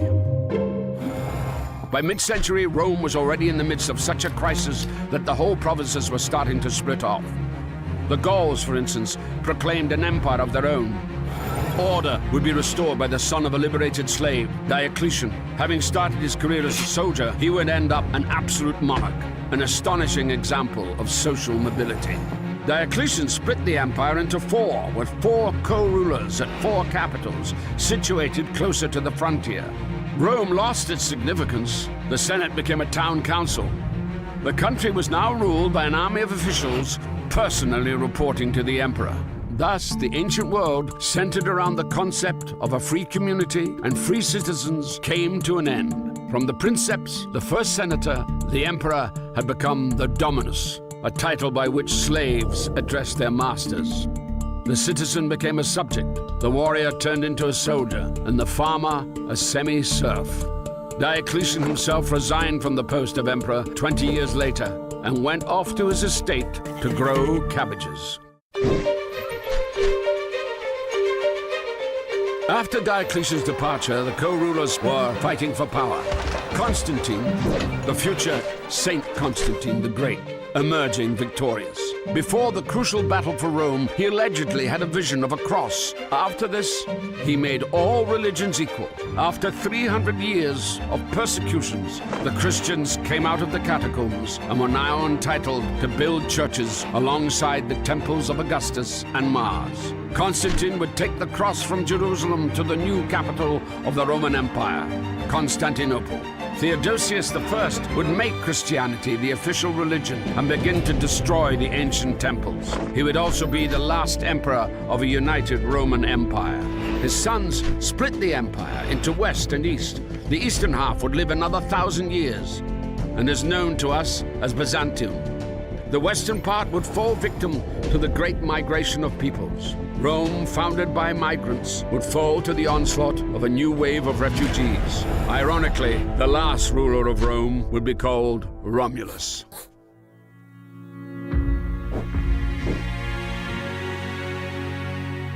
In modern Rome, not far from the Colosseum and the ruins of the Forum, there is a tomb. Its occupant was neither emperor nor senator, but a simple baker called Eurysakes. Likely born a slave into a family of Greek migrants, he later entered into a bread supply contract with the capital and became so rich that he could build such a monument for himself and his wife.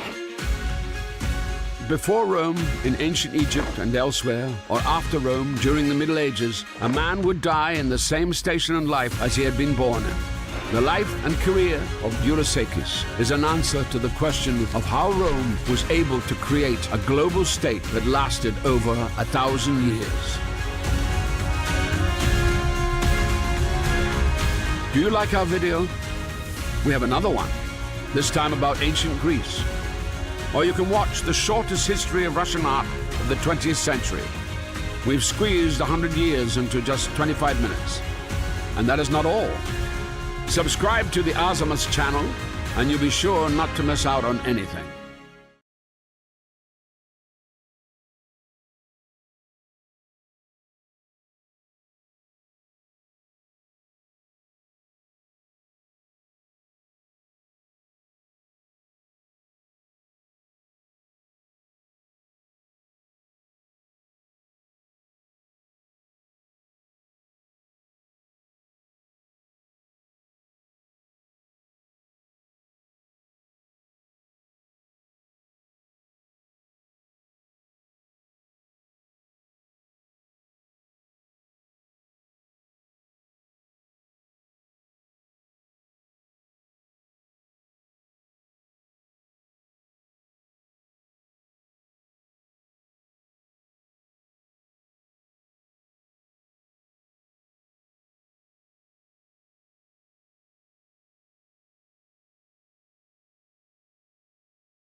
The conspiracy to kill Julius Caesar began with a meeting between three men: Cassius Longinus, Marcus Brutus, and Decimus Brutus.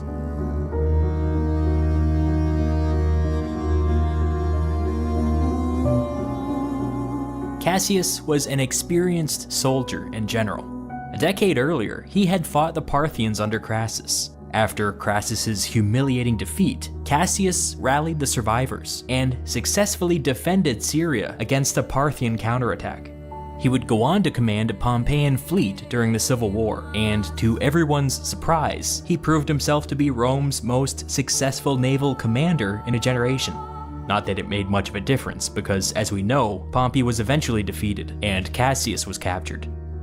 But Caesar recognized talent when he saw it. He issued Cassius a full and complete pardon, and put him in charge of one of his legions destined for Egypt. The Alexandrian campaign turned out to be kind of a disaster, but thanks in part to Cassius's leadership, the Romans were able to hold their own until reinforcements arrived. After Egypt, Cassius let Caesar know that he would not participate in the slaughter of Pompeians, and so Caesar sent him back to Rome. Cassius paid a professional price for his loyalty, because when it came to the upcoming Parthian campaign, Caesar planned to stick Cassius in a thankless administrative job in Syria.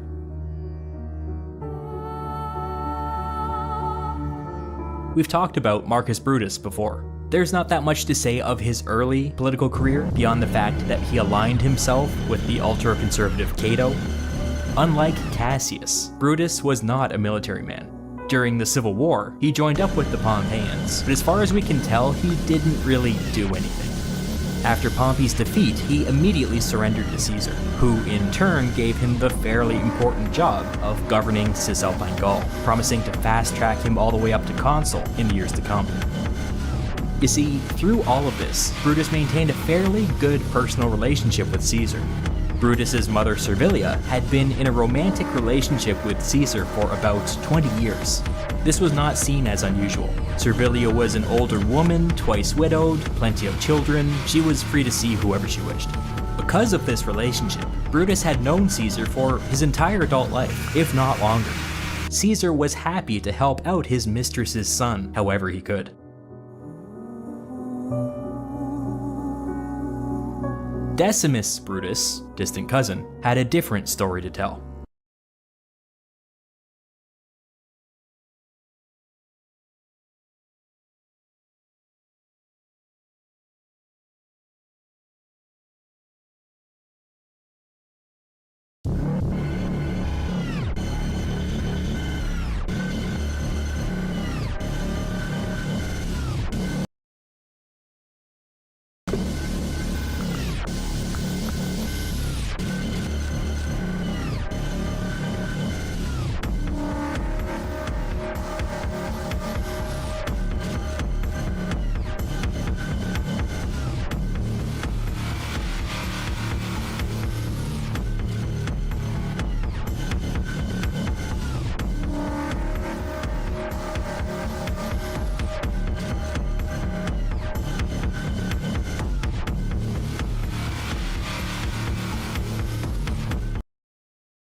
Yes? Yeah? Yeah?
War never changes. You're gonna knock him dead at the Veterans Hall tonight, hun. You think? Absolutely. Now get ready and stop hogging the mirror. Right.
War never changes. You're gonna knock him dead at the Veterans Hall tonight, hun. You think? Absolutely. Now get ready and stop hogging the mirror. Right.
Decimus was an honest-to-God, dyed-in-the-wool Caesarian. He had spent at least 5 years serving under Caesar in Gaul. He even fought alongside Caesar and Antony at the Battle of Alesia. You might even say that he was in Caesar's inner circle. During the Civil War, Decimus stayed behind in Cisalpine Gaul, where he impressed everybody by putting down a pretty bad uprising. After this, Decimus got the nod from Caesar and was elected praetor. Next year, he would be heading off to Cisalpine Gaul once more, this time as its formal governor.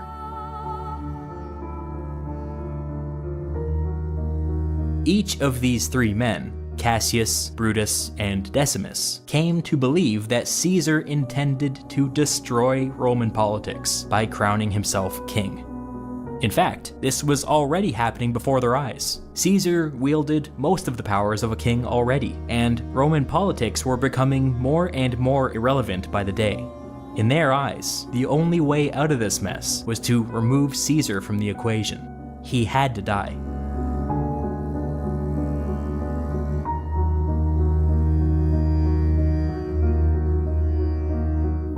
But in order to get a shot at this, first their little conspiracy had to expand, and it didn't take very long to get some top-tier politicians on board.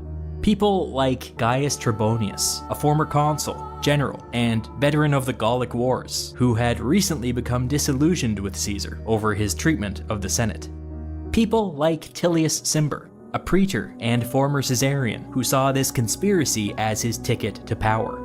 People like Publius Servilius Casca, a childhood friend of Caesar's, now a tribune of the plebs, who had since become so alarmed at Caesar's authoritarianism that he signed on to this conspiracy to end his life.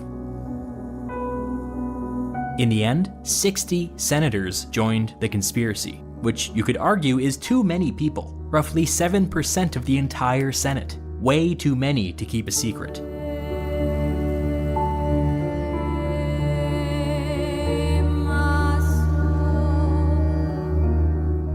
The 60 conspirators began to meet regularly to strategize their next moves.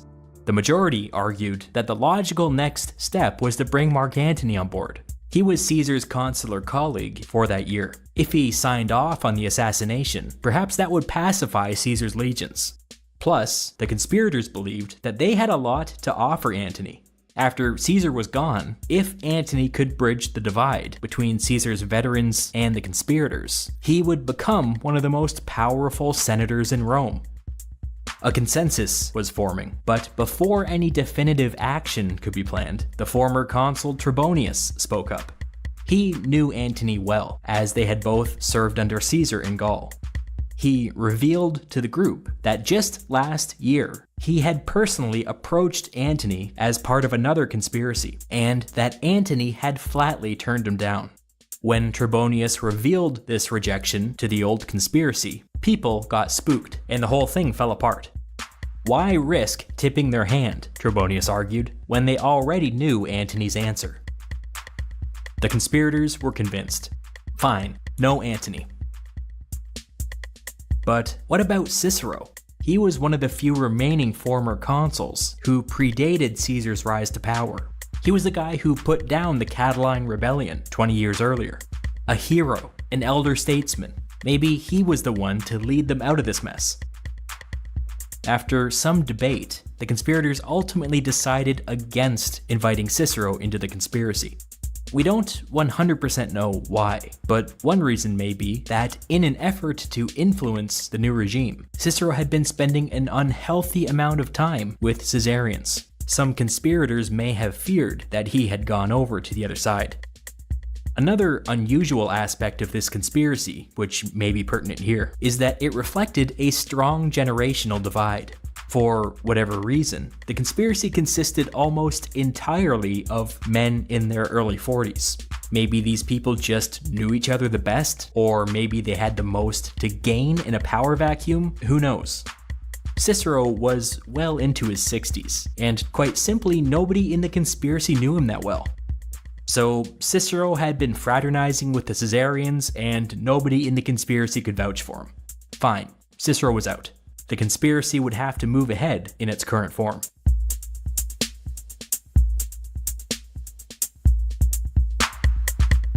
One decision that the conspirators came to pretty early on was that the assassination should occur in public. This had to be seen by the people as a legitimate act, full of idealism and conviction. No back alley murders.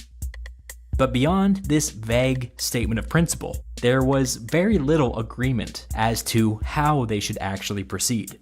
Some people threw around the idea of assassinating Caesar while he was overseeing that year's elections. In a situation like that, Caesar would be up on a raised platform, in full view of the electorate.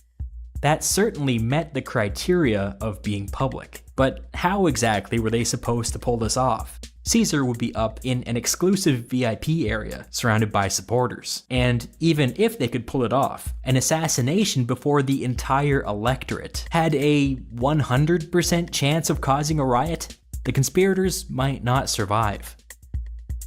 Others considered killing him on the way to the elections. If they could predict his route ahead of time, they could set up an ambush as he was crossing a bridge. Caesar would have bodyguards, there would be a tussle, but some of the conspirators believed that if they moved quickly, they might be able to rush Caesar and push him off the side of the bridge. This probably wouldn't kill him, but they could have assassins waiting below to finish the job. This was a better plan, but it was extremely complicated, and a big part of it relied on the physical prowess of a bunch of nerdy-ass senators. They then toyed with yet another plan. As a side business, Decimus happened to run a company of gladiators. The conspirators discussed using these gladiators to somehow attack Caesar at some public games. You know, leave the killing to the professionals. So they had 3 plans on the table: the election plan, the bridge plan, and the gladiator plan. The conspirators went back and forth for meeting after meeting after meeting, debating pros and cons. Each scenario introduced a dangerous amount of uncertainty into the equation, and the group struggled to come up with any sort of consensus. This is one of the downsides of having 60 people in the conspiracy. When's the last time 60 people agreed upon anything? But then, out of nowhere, Caesar publicly announced what up until now had been a closely held secret. He would be leaving Rome on March 18th. The conspirators had been operating under the assumption that they would have months to figure out a plan. They were wrong. They had weeks. This changed everything. All of the old plans were thrown away, and the conspirators started again from scratch. They still agreed that the assassination needed to happen in a public place, but after debating the old plans, they now knew that it also needed to happen in a controlled environment, preferably away from bodyguards and potential rioters. On top of all that, this new time constraint meant that they had to throw the whole thing together quickly. It couldn't be too elaborate. You know, Senate meetings happened all the time. A Senate meeting wouldn't require any additional prep work. It also had the virtue of still technically being a public place, while at the same time being nice and isolated. Caesar's bodyguards would not be allowed inside. And then there was the whole symbolic thing, removing a tyrant during a Senate meeting. This was perfect. Finally, the conspirators agreed on something. Now all they had to do was figure out the particulars. Caesar would be leaving on March 18th, so they agreed that their attack should take place during the last Senate meeting before his departure. That would be on March 15th, the Ides of March. But coordinating this wasn't as simple as you might think. Caesar was personally financing a complete redesign of Rome's downtown area, which included Rome's old Senate house. Because of this, the Senate had been randomly meeting in various temples scattered throughout the city. The conspirators agreed that the safest thing to do would be to stash some weapons on location, but because of all this bouncing around, they couldn't be 100% certain where this particular Senate meeting would be taking place. So instead, they decided that a select group of senators needed to hide daggers in their togas. This would be dangerous, as it was a death penalty offense to carry a dagger inside the pomerium, but it had to be done. For everybody else, they decided to smuggle weapons into the Senate meeting, using these baskets that were always full of note-taking materials. If the location of the meeting was changed at the last minute, these baskets would hopefully come with them. Late in this process, Cassius brought up something that had been troubling him. What about Antony? Caesar and Antony were co-consuls for that year, and if this thing was going down during a Senate meeting, Antony would be only a few paces away. Knowing him, he'd probably put up a fight. Plus, if they were successful, Antony would be Rome's only remaining consul. What if he was angry? What if he came after them? Wouldn't it be much safer to just kill them both? Cassius then went one step further. So long as they're having this conversation, what about Lepidus? He wasn't a consul or anything, but he was sitting on Tiber Island, just outside of Rome's Pomerium, with a full legion. If Antony declared a state of emergency or something, he might ask Lepidus to cross the Pomerium and restore order. This would be a disaster. Cassius continued. If, on the other hand, they took out Caesar, they took out Antony, they took out Lepidus, they took control of that legion, they would probably be able to pressure the Senate into endorsing the assassinations retroactively. Brutus strongly disagreed. They were not revolutionaries. They were not here to overthrow the government. In fact, that's exactly what they were trying to prevent.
What they had all agreed to do was remove a tyrant. What Cassius was talking about was a purge. This argument escalated, and eventually it split the conspirators along partisan lines. The former Pompeians sided with Cassius, and the former Caesarians sided with Brutus. After some high drama, Brutus finally turned the tide. He told the group that, like it or not, Caesar's reforms were popular. If they started down the road of purging Caesarians, they would inevitably end up repealing Caesarian legislation as well. They wouldn't be able to help themselves. When that happened, Brutus said, the Roman people would turn on them. It would forever politicize the assassination. A better path, he argued, was to surgically remove the rot at the heart of Roman politics. Once Caesar was gone, everything else got easier. This argument convinced Cassius and the ex-Pompeians. Fine, no purges, Caesar only.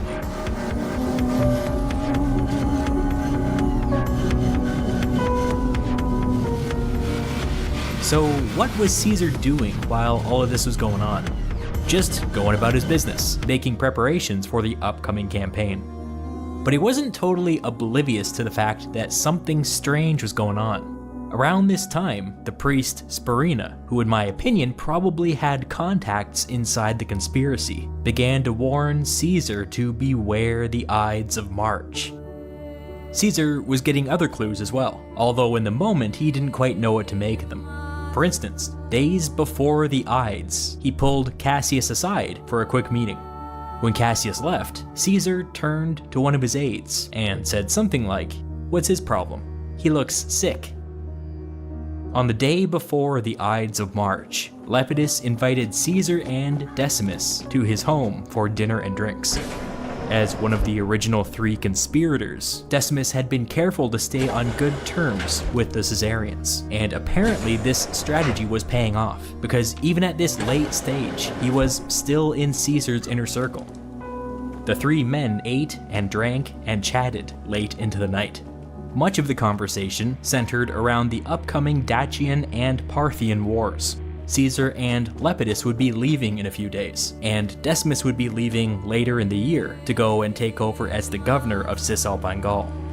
This province would be key to keeping Caesar supplied in Dacia, and so the 3 men spoke of stockpiles and supply lines, and oh boy, it must have been riveting.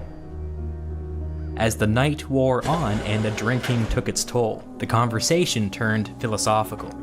Somehow, somebody brought up this question: what's the best way to die? Lepidus and Decimus went back and forth pontificating, and Caesar got uncharacteristically quiet. After a bit, he made up his mind and told the others that the best way to die would be suddenly and unexpected. When I imagine this incident, I imagine a half-drunk Decimus dying inside and trying to think of a way to change the subject. But it was fine. Eventually, the evening wound down and everybody went home.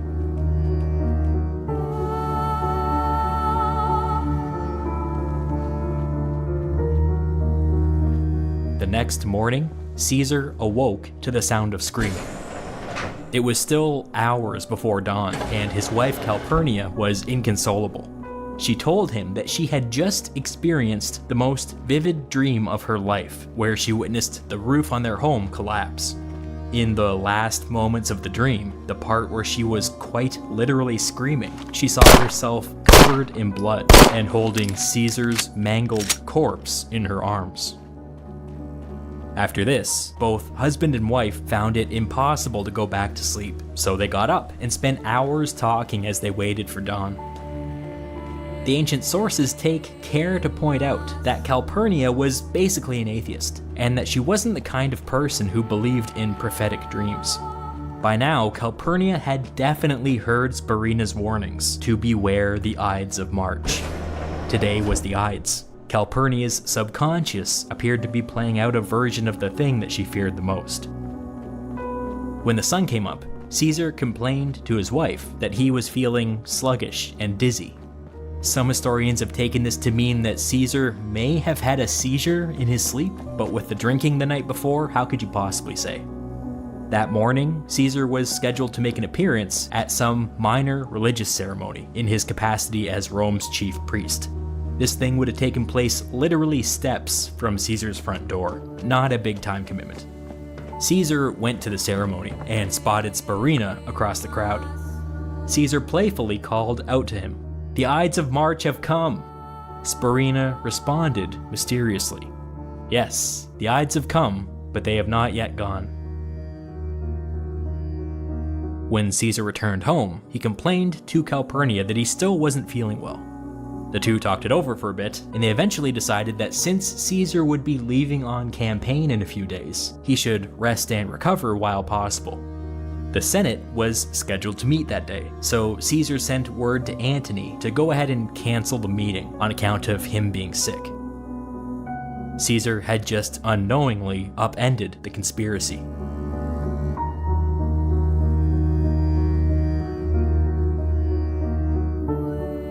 Like a flash, Decimus showed up at Caesar's home and asked him why he was canceling the meeting.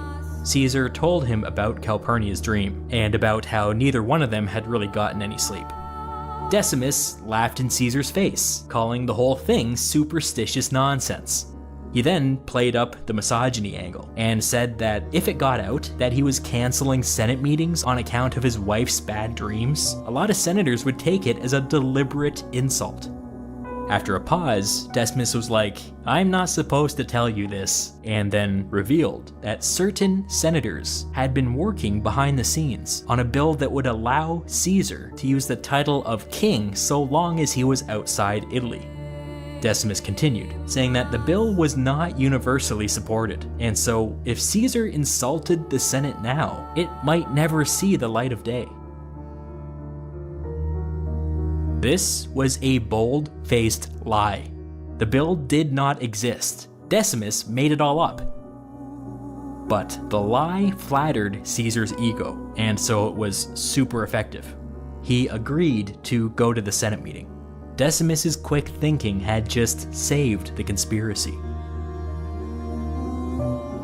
On their way, a guy named Artemidorus pushed through the crowd, grabbed Caesar, and put a scroll in his hand.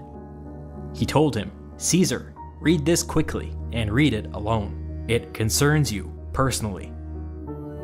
Caesar was constantly getting approached on the street like this, and so he handed the scroll off to one of his attendants, and continued on his way. Later investigations would reveal that this scroll contained detailed information about the conspiracy. Caesar would never read it. Now, I mentioned before that the Senate couldn't meet at their normal Senate house, and that for the time being, they were ping-ponging around the city to a bunch of temporary locations.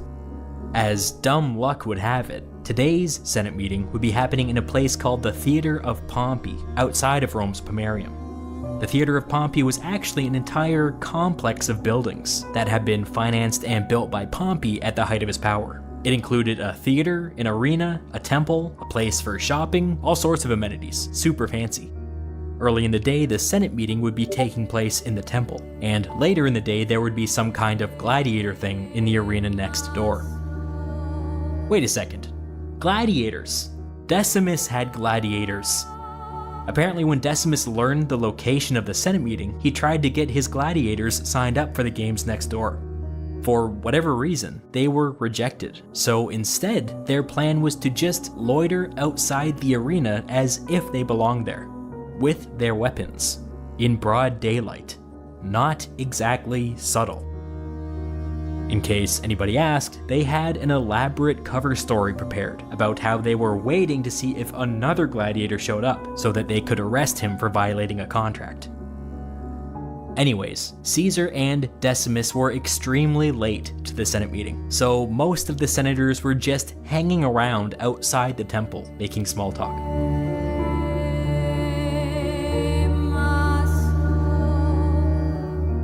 But not Cassius. He was all alone, inside the temple, looking up at a larger-than-life statue of Pompey in complete silence.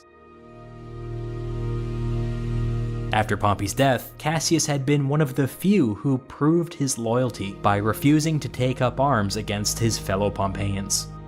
What was he thinking here?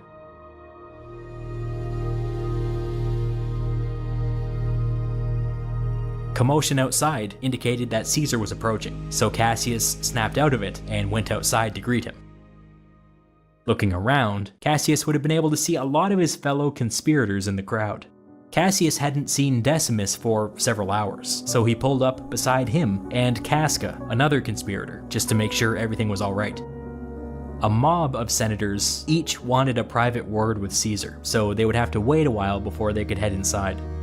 As Cassius and Decimus and Casca were waiting, some rando senator named Linus approached them and said way too loudly, "Casca, Brutus told me your little secret. How dare you keep me in the dark like this?" Casca panicked. The dude continued, "I hear you're running for Aedile.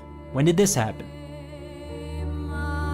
As Linus was making a scene, another rando senator, somebody from outside the conspiracy, pulled Cassius and Decimus aside. In hushed tones, he told them, "I hope that you accomplish your task. Please do not delay. People know, and they are talking." Cassius and Decimus were stunned by this. They looked towards Caesar, but everything appeared normal. At that moment, that loudmouth Linus made his way over to Caesar, pulled him aside, and made a big show of whispering something in his ear. Cassius and Decimus and Casca watched with their hearts in their throats. Maybe they should just do it now. Maybe Decimus should get his gladiators. But it was nothing. Linus walked away, and everybody started making their way inside. On cue, the conspirator Trebonius pulled Mark Antony aside for a private word.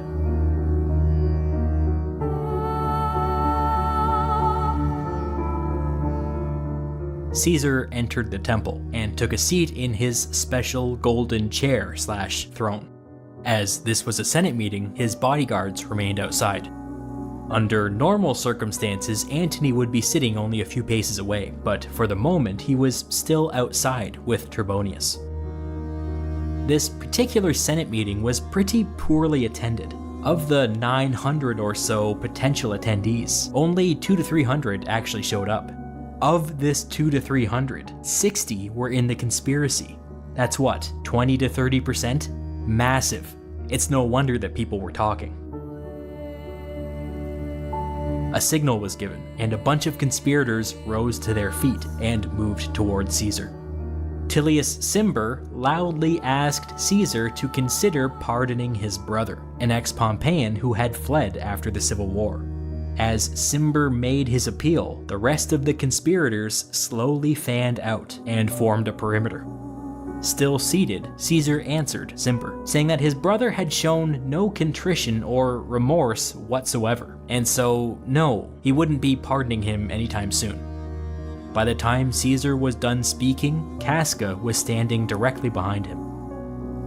Suddenly, Cimber reached out and grabbed Caesar's toga, yanking it hard, exposing his bare shoulder. This was the predetermined signal to attack. Casca immediately drew his dagger and stabbed down as hard as he could. He missed. The dagger grazed Caesar's shoulder and drew a bit of blood.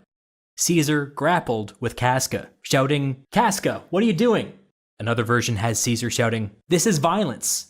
A quick reminder that Caesar and Casca had known each other since childhood. Conspirator and non-conspirator alike were frozen in shock. Caesar and Casca were engaged in a little tug-of-war, but nobody moved to help either one of them. For several long moments, nothing happened. Casca finally called out in Greek, "Brother, help me!" Casca's brother Titedius sprang forward, which broke the spell. Suddenly, the room was a flurry of activity. Caesar was able to rise to his feet and get free of Casca. The first person he saw was Cassius, who drew his blade and slashed Caesar in the face. Caesar backed away, right into Casca's brother Titedius, who stabbed him between the ribs. Two non-conspirators rushed forward to help Caesar, but the conspirators forming the perimeter held them back. The rest of the conspirators pushed in, attacking wildly. Decimus delivered a nasty wound to Caesar's thigh. Cassius then struck for a second time, but amid all the pushing and shoving, his dagger was deflected, and he ended up hitting Brutus with friendly fire, stabbing him in the hand. Eventually, Caesar's leg wound got the better of him, and he fell to the ground. Brutus came forward, hand still dripping with blood, and hunched down over the dictator. Caesar spoke in Greek. "You too, my child?" Brutus stabbed Caesar between the legs. Those were Caesar's last words. He pulled his toga up over his face to preserve his last shred of dignity, and he died. Coincidentally, Caesar's body had come to rest directly underneath the statue of Pompey.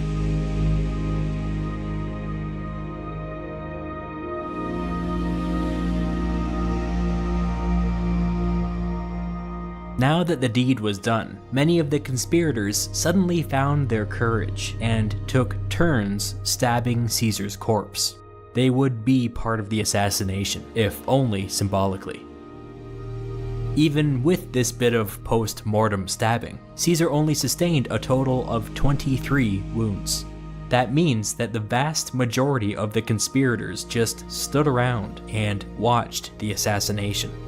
In fact, using the ancient sources, we can confidently track 5 of Caesar's wounds. Number 1, from Casca to the shoulder. Number 2, from Cassius to the face. Number 3, from Casca's brother Titidius, between the ribs. Number 4, from Decimus to the thigh. And number 5, from Brutus to the groin. It's very possible that these 5 people were the only ones who struck Caesar while he was still alive. The remaining 18 stabbings may all have been post-mortem. Earlier, I said that the conspiracy was arguably too large, but maybe I was wrong. When the big moment came, as many as 90% of the conspirators did nothing. Later examination of Caesar's body revealed that of his 23 wounds, 22 were superficial, and only 1 was fatal. The fatal wound was stabbing number 3, the shot between the ribs, delivered by Casca's brother Titidius.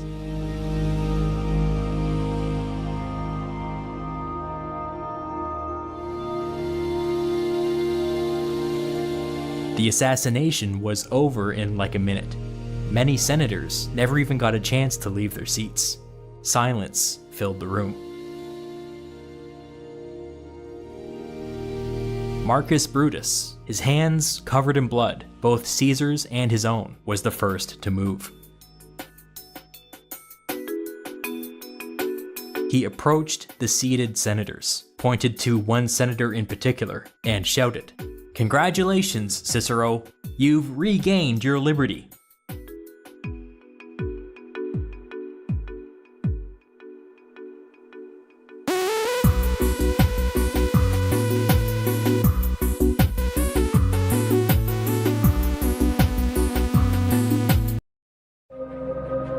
The siege of Jerusalem was a massive military endeavor the likes of which had not been seen since the fall of Carthage 2 centuries earlier. Starting in April of 70 AD and lasting nearly 5 months, the battle would be a brutal, no-holds-barred brawl fought over every inch of the city. At stake was the success of the Great Revolt in Judea and the survival of the Jewish people. Roman involvement in Judea first began in 63 BC when Pompey the Great was drawn into a Jewish civil war, and eventually seized Jerusalem. However, the region saw much turbulence during the final years of the Republic and was taken over by the Parthians, before legions returned to install the puppet King Herod. Eventually, a series of procurators oversaw Judea, but these largely lacked the competency or military power to impose order. Roman authority was highly dependent on local elites who themselves often lacked the confidence or respect of the Jewish people. On top of this, the population of Judea was divided across lines of class, ethnic, and religious divisions. As a result, the region was highly unstable. Revolutions seemed perpetually around the corner. In May of 66 AD, rioting amongst the people was met by the heavy-handed overreaction of the Roman procurator Florus, who only further incensed the situation by plundering southwest Jerusalem and killing 3,600 people. As the situation escalated, reinforcements soon arrived from Caesarea, only to be driven out by a rebellion that now spread to the entire region. Jerusalem was taken by Jewish rebels, while Roman strongholds were eliminated in Judea and Perea. Roman efforts to combat the uprising were led by Vespasian and his son Titus, under orders from the Emperor Nero. The campaign season of 67 AD saw Vespasian advance south from Antioch and focus his efforts on subduing Galilee. Field battles were virtually unheard of, given the huge advantage the Romans held, and most of the fighting was concentrated around fortifications. This resulted in particularly brutal treatment of any populations which did not submit immediately. Rome often acted particularly strict to make a point. During the 68 AD offensive in Judea, for instance, cities downstream of the Roman army learned of their approach not by messengers, but by the arrival of bodies floating down the Jordan River. The campaign ground to a halt with the news of Nero's death. The anarchy that followed was known as the Year of Four Emperors and included a bid for power by Vespasian on July 1st, 69 AD. By the summer of 70 AD, he had come out the victor and set sail for Rome to claim his prize. Titus was left in command of the Judean campaign with instructions to put an end to the Jewish uprising. This, of course, meant the long-delayed assault on Jerusalem, home to the rebel leaders and the heart of the resistance. Titus began the Jerusalem campaign in the spring of 70 AD. His army of 4 legions was assembled in Alexandria and marched north to Caesarea along the shoreline. Supporting his force were 23 cohorts of auxiliary infantry, 8 alai of cavalry, and numerous detachments of local troops provided by the region's client rulers. Historical records seem to claim that this force numbered around 60,000 men. These estimates imply that the core legionary troops made up around 35% of the army, the auxiliary troops about 32%, and the remaining local forces about 33%. Such a high proportion of local troops does raise some doubts on the accuracy of our sources. However, we may speculate that local rulers were eager to donate men to the war effort in a political bid to secure Rome's goodwill amidst a bloody revolt. The Roman commanders themselves may also have been eager to have additional troops at their side. While the local forces were surely not as reliable as the crack legionaries, they could take on many responsibilities of the army and thus free up the elite troops to do what they did best. This would be especially important in the upcoming siege of a city as large and well fortified as Jerusalem.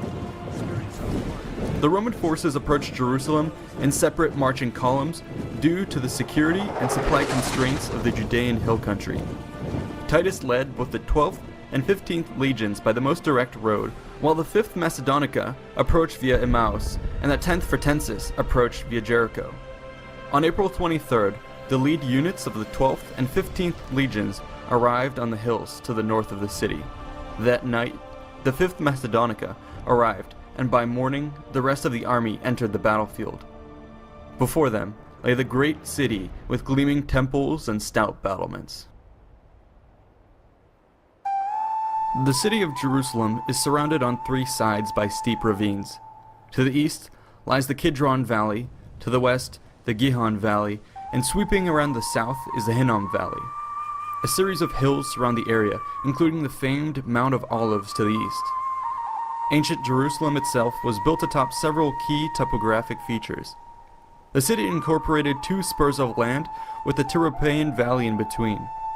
Atop the eastern spur stood the Temple Mount and the Antonia Fortress. The heights of the western spur were occupied by the elites who had built the upper city during the Hashmonean and Herodian periods. In the middle of these 2 areas sprawled the more ancient and crowded lower city, which held most of the population. Both the upper and lower cities were enclosed by a wall, which was anchored on the flank by the massive fortifications around the Temple Mount. Inevitably, the population outgrew its bounds, and the second city was developed north of the first wall. This exposed position was soon surrounded by a second wall, which ran from the Antonia in the east to the Genoth Gate in the west. By the 1st century AD, yet another suburb had sprung up to the north, known as the New City. Once again, expansion necessitated fortifications, and in 41 AD, Herod Agrippa commissioned the construction of the third wall. This was an ambitious project with massive stone blocks meant to enclose a large area. It seems that the scale of the defensive works raised some suspicion amongst the Romans, who forced their client king to abandon the project before its completion. Over the course of the Jewish revolt, however, the people of Jerusalem managed to put the finishing touches on their third layer of battlements. By the time the legions arrived outside Jerusalem, the walls had been raised an additional 9 meters and a series of square towers were built projecting outwards. The combination of tough terrain and stout walls made for a formidable 3-layered defensive network. Additionally, the maze of narrow streets between the fortifications could be easily blockaded, while numerous underground water and sewage passages meant that defenders could emerge from any direction for a surprise attack on intruders. Bunkered within this massive, fortified city was a garrison of approximately 20,000 Jewish troops. However, these were not professional forces. Rather, they were a motley assortment of militiamen, refugees, and zealots. This composition is a reflection of the thoroughly fractured nature of the Jewish resistance. Since the outbreak of the revolt, an effective, centralized government had failed to take form, and the resistance suffered from a chronic failure to synergize its various factions. Jerusalem had been divided along party lines and was tearing itself apart in bloody political infighting right up until the arrival of Roman forces. The principal leaders were Simon Giores, who laid claim to the Upper City, and John of Gischala, who was based out of the Temple Mount. Simon led the larger of the two forces, which included 10,000 men under 50 officers and 6,000 allied Idumeans under 8 commanders. These troops garrisoned the first wall from the Kidron all the way to the Palace of the Kings. On the other side of the city, John had an armed following of around 6,000 men under 20 officers and was joined by Eleazar with his 2,400 zealots. These forces held the Temple Mount, along with the surrounding neighborhoods including the Ophel and the Tyropaean Valley.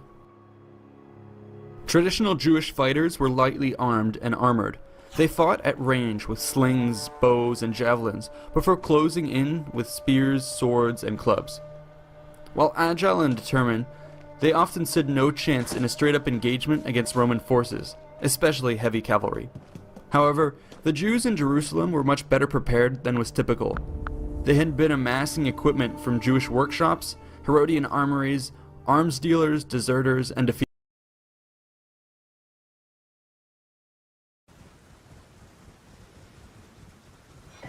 See, I knew I should have kept going last night, because then we wouldn't have died there.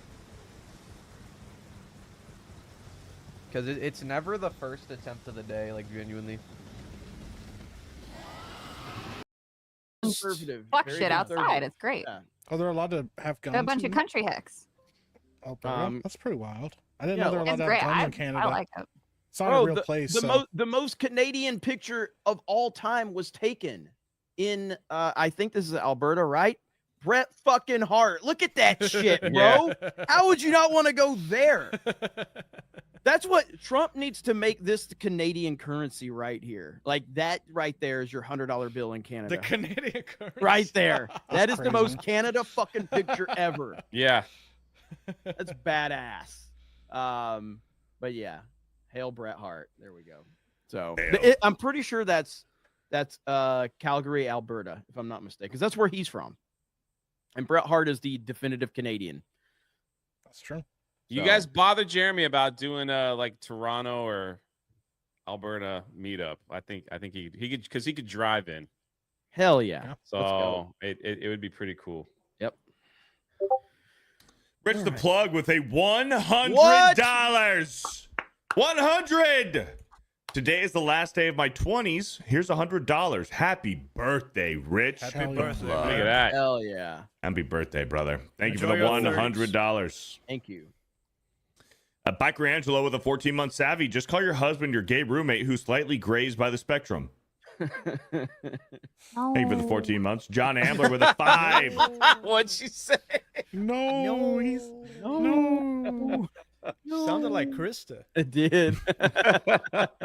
John.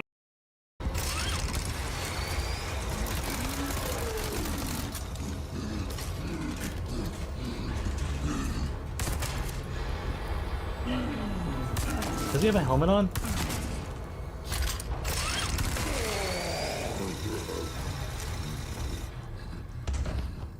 Dude, I cannot stand this like depth of field thing it's doing. It's like making it hard to see. Okay.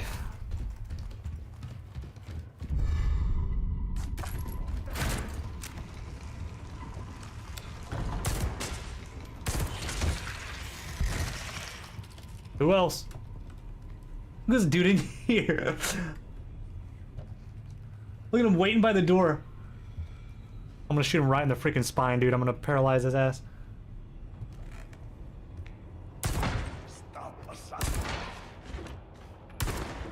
I really shouldn't be wasting this ammo, but I mean, I could get grenades. Grenades would really be helpful for me.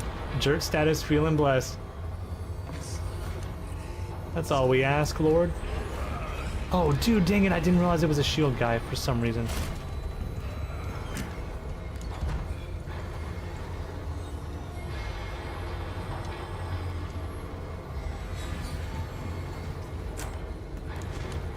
Hello? Whoa! Get that head out of here.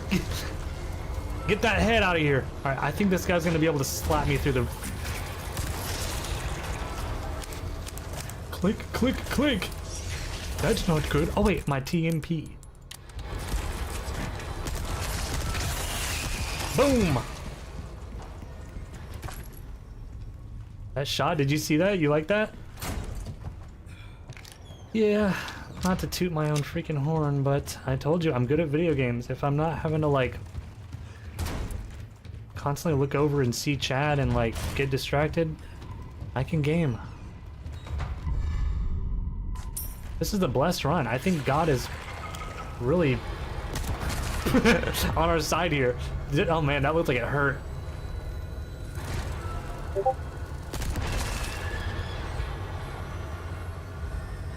Come on, get up! Get up! Get up! No, don't give up on me yet. You fight me. Get up. Again. Couple of fist bumps, and he'll de-mic and take his turn. Heading over to the payout desk. You know, he came into the day with 4 big blinds, got a little pay jump. Yeah. It's not the end of the world. $865,000 going his way, and a minimum of $985 now, going to 11th and 10th place respectively. So GG's to ST. Look forward to seeing him at one of our future cash game festivals, no doubt. At least he'll be here tomorrow, guaranteed, in our main event. Oh, he didn't make a trip to the Bahamas to skip the main. You kidding me? But yeah, you're right. Cash game invitationals. ST will be there. Now, at our other table, Ponikovs glances at King Queen, and 2 syllables cross his lips. Oh, here we go. Ben Heath. Let's play some roulette, sir. The covering stack, call, 7.3 in the middle. Alex with 2 clean overs. It's my hand now. Cannot take it. No trades. I need this hand.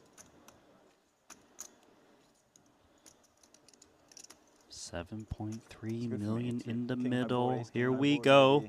Queen in the window.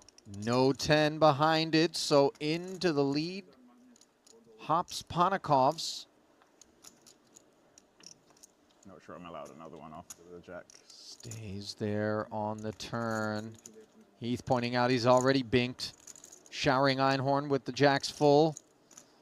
And he will not be showering Ponikovs in anything other than a good chunk of his stack. We've got a dangerous player moving up the chip counts. Listen, the verb moving is very apropos right now, because that's what all of the chips at this final 2 tables of this Million Invitational are doing.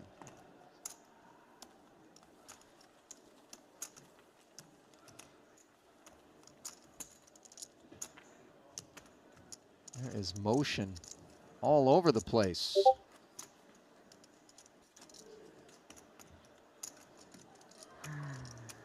So Heath slides down to 8.9 million in chips. Ponikovs to 7.3 million. Big blind being 300K.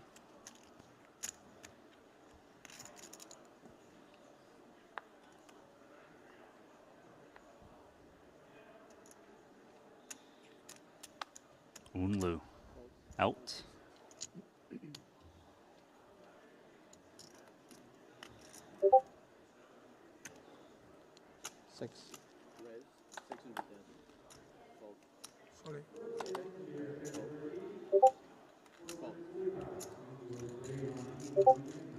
Raise and take it on the heels of the double. Ponikov surges.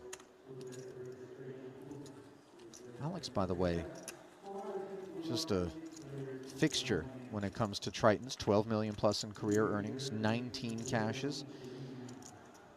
Did have 3 final tables in Monte Carlo, 7th in the 25K GG, or sorry, WPT Global Ultimate Slam. 50K No Limit 8 Max, he finished 2nd, and then second to last event that he played, the 60K 8 Max Turbo, he finished 5th. You know what's crazy for me, Ali, for Ponikovs, is that we always see him at final tables in the biggest buy-ins, but he doesn't have a Triton title just yet. You know, this is something I want to point out. As disappointing as that is for the people that are afflicted with that reality, And as surprising as it is for those of us who just expect, given the talent on display, that they would have something in the trophy case, you can put together an unbelievably profitable poker career without ever winning a title in something like this if you make FTs at the clip that Ponikov's does. Strangely, psychologically, I would anticipate that obviously there is going to be a measure of disappointment associated with such things. And perhaps there's going to be Here we a go. measure of added chips for Unlu. Remember, he's the man that put Mateos in the situation he finds himself in. All in with this King 3 suited. Maybe he's going to finish the job. 4 is holding on the flop. Now Sweat on the turn as El Conquistador finds the flush draw. 6 million in the middle. Can he reach out and Hungry Hippos it back in front of him? No. Wow, Mateos gone from this single opponent in 2 blows. Ay caramba. Thank you. I gotta tell you, first Chidwick with sort of a breathless, where did that come from?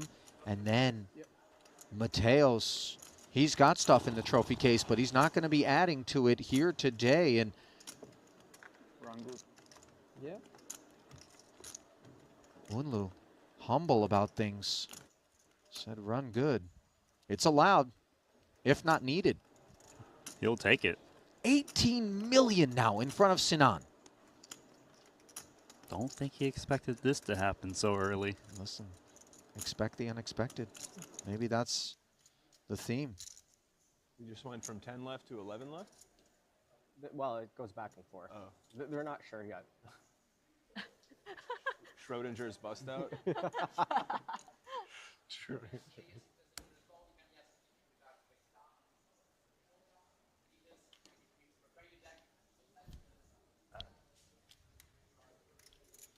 What's happening?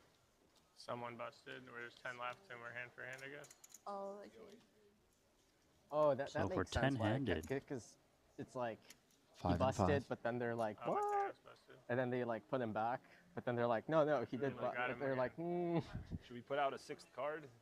yeah. So that makes sense now. So this is final table bubble time?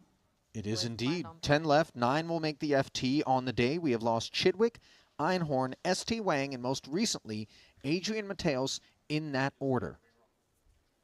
Alex, you're on the time bang bubble. I know. It's a big sweat. Remember, out of 14 players, Randy, Mateos came in 4th in I've chips. been really looking forward Chidwick to came having in that. 5th. And they are both Oh, you're an outta here. optimist. GG for them. I mean, I was out of them with like 27 people left or something. Is Crazy Eights It was a good fold. again. Returning to the battlefield this time. And Dvoris' platoon. He clicks. Corneth. Couple of unders. Suited and connected, though. He will defend. 165 in the middle. Seems like an unfair fight at the moment. Mm-hmm. What was that? What was that, Randy? You know, sometimes the underdog can find a way to win. They've just flopped the straight. This is registering on the Richter scale. Obviously, the earthquake is one that Corneth and Dvoris are unaware they're experiencing right now. Middle set against the nut straight. Oh boy. 700. Daniel pulls the pin in the grenade.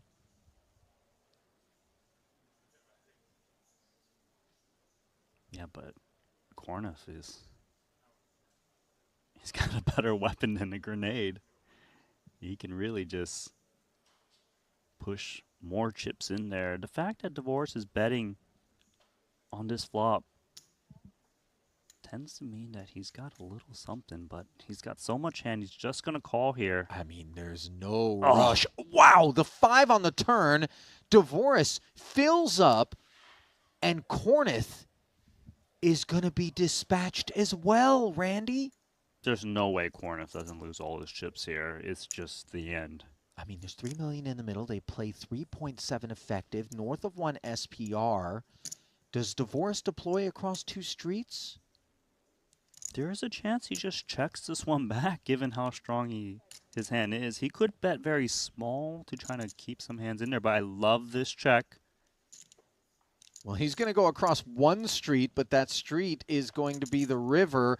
Now, the diamond is something that Corneth unblocks. 10-7, Queen 10, both down the 6-7 now, as does the flush. And, of course, as we can see, the full house. It isn't the greatest looking board, but I just don't think Corneth still loves his hand. Yeah, you know, he's got a straight. He's just going to value bet this one himself. And he's going to hear the bad news. Well, whatever Corneth had for lunch is going to be repaying him a visit up toward the top of the esophagus as soon as this jam comes in. Yeah, it's even worse for Corneth in a sense because he'd bet just 2.5 BBs into this massive pot. He's going to feel like he's induced action from Divorce with some bluffs. I just don't see how he can get away, especially after betting block on the river. What are they doing with their hand?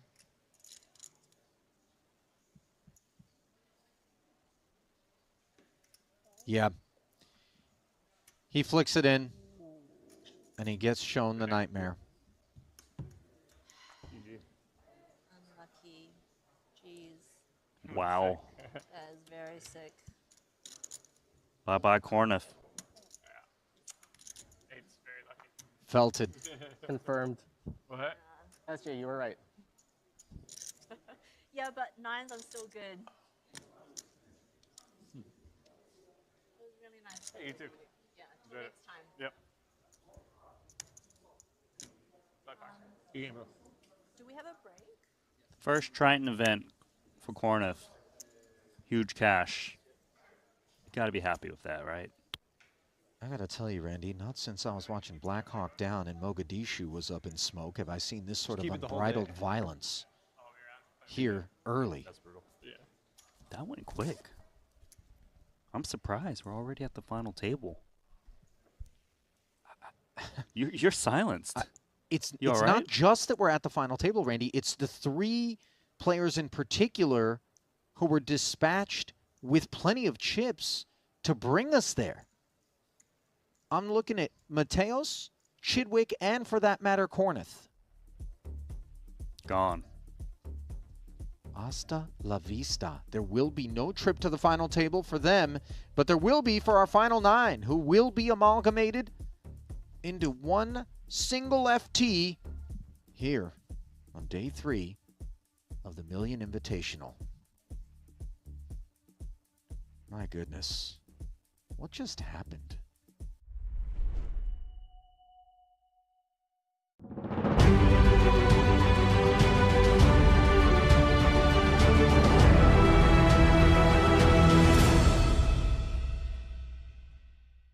All right, 3-handed action across 3 feature tables, as obviously some choose to take their time before they head in and park their bones in this particular event.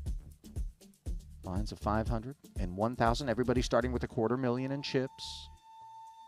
Boy, this, thus far, I don't think there's a table I'd like to be at as I look out over there. And of course, this is not an insult, but rather an acknowledgement of just how talented so many of our Triton regulars are and how dissuaded one would be to maybe go down to the reg desk. Don't worry, they're not dissuaded. They're ready to battle. They're just still having a little bit of conk, I suppose. Conk? I'm trying Randy? to sell the story. You don't seem convinced. No, nobody's at the conch shack late regging because they were feasting on some tire. Well, it's because they're still chewing. It really is exactly. First off, you got to have a strong jaw to tackle conch, first and foremost. You think Patrick can handle it? Second, absolutely, I think Patrick can handle it. Actually, that would be a great prop bet, is how much conch can Patrick eat before he taps out. And the tap out may not be because he's full. It could just be because he's Flavor. tired. Oh, he's tired. He's like, I can't chew anymore. 8-6 suited here. Johannes Straver, one of the Dutch contingent, has chosen to limp the small blind here against Byron Coverman, who wakes up with a couple of 10s, takes us upstairs here.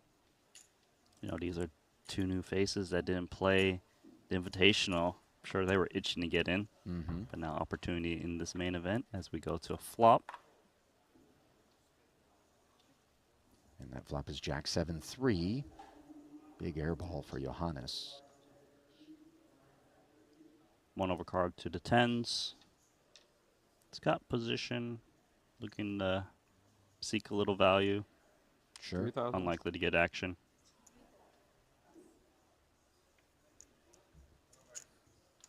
Hi.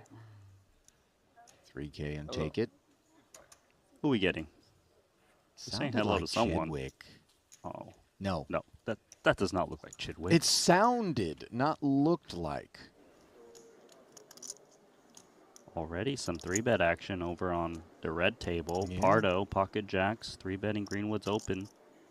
Small blind versus big blind. And Greenwood made a 4.5x open. 4,500. Becoming 15,000. Sam. Gonna hang in there. 31 in the middle. Ace Jack 7, a little bit of trouble for Greenwood. The monotone nature of this board could spare him as he's up against middle set for Pardo. Checks over with the flow. Yeah, at this point, Greenwood really needs some nasty turn cards from that perceived to be bad cards, but saving grace. For now, though, I imagine he's going to lose some chips on the flop. Mm-hmm.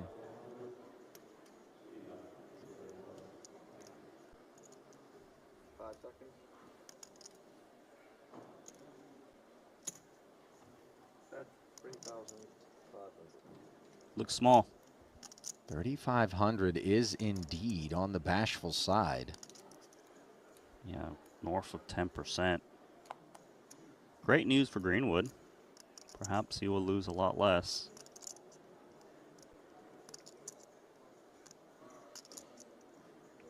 Maybe Greenwood's even thinking, do I need to protect against a random heart? Makes the call. Good for him. So far able to spare himself further losses. Let's see if the deck has mercy in mind. 4 of clubs is not particularly merciful. Perhaps the sizing from Pardo will help usher Sam out. Yep, the way his hand's playing out right now, seems like Greenwood needs to pay off at least one more bet. Pardo definitely should be sizing up at this point.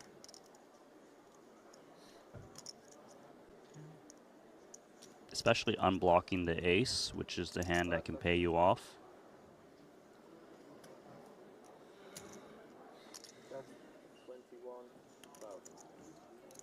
21K. Now things a little meatier.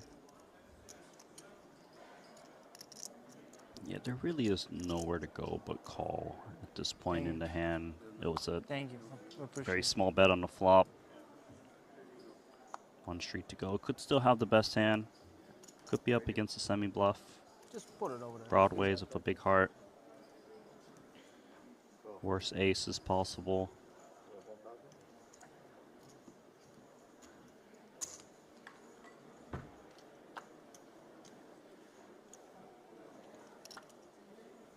So Greenwood makes the call, and now mercy on the deck's mind, perhaps, as a 5 of hearts puts the 4 flush on board. Of course, Pardo hates to see it. Yeah, one of the best cards for Greenwood, just given that he rarely ever loses anymore. Quick check around, pot over to Pardo.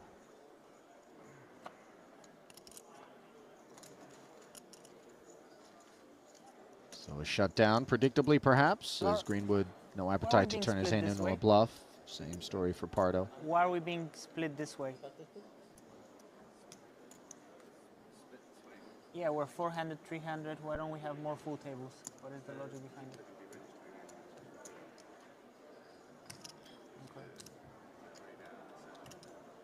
Kulev inquiring as to the reasoning behind having 3 split tables. I would imagine there's the expectation by Luca and company that we're going to be getting quite a few people filtering in short order, so rather than have one full Redrawing table and everything. redrawing,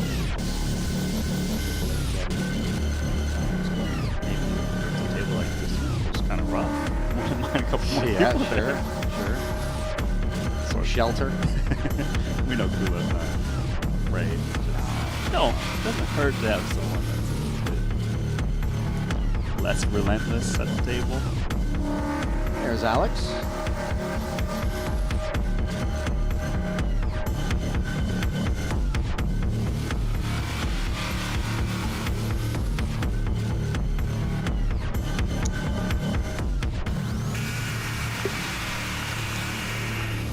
You know, this table, every single participant played the 500K.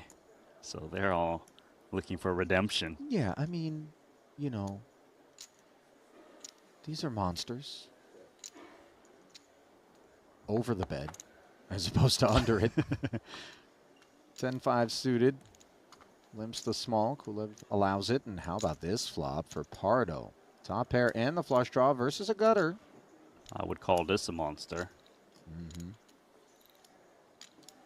It's gonna get some action from Kulev, who's got a little gut shot, especially for the 1K price.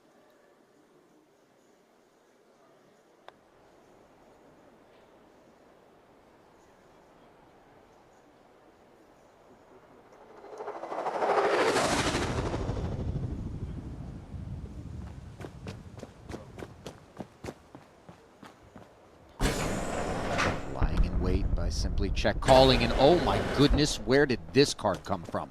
The 9 of hearts giving Pardo the flush and Kulev the straight. That's the money card, as we would say. Juan Pardo can really just get as much as he wants on the turn and river, especially against this hand. Randy, that's the lose money card potentially. For Kulev. Yep. And Pardo choosing to lead 2,000. And the thing about limping, check calling, and then leading is you definitely do kind of leave your opponent thinking flushes would not want to risk losing me as a customer. Well, and actually, so Ollie, I believe he did bet 1K himself, Juan.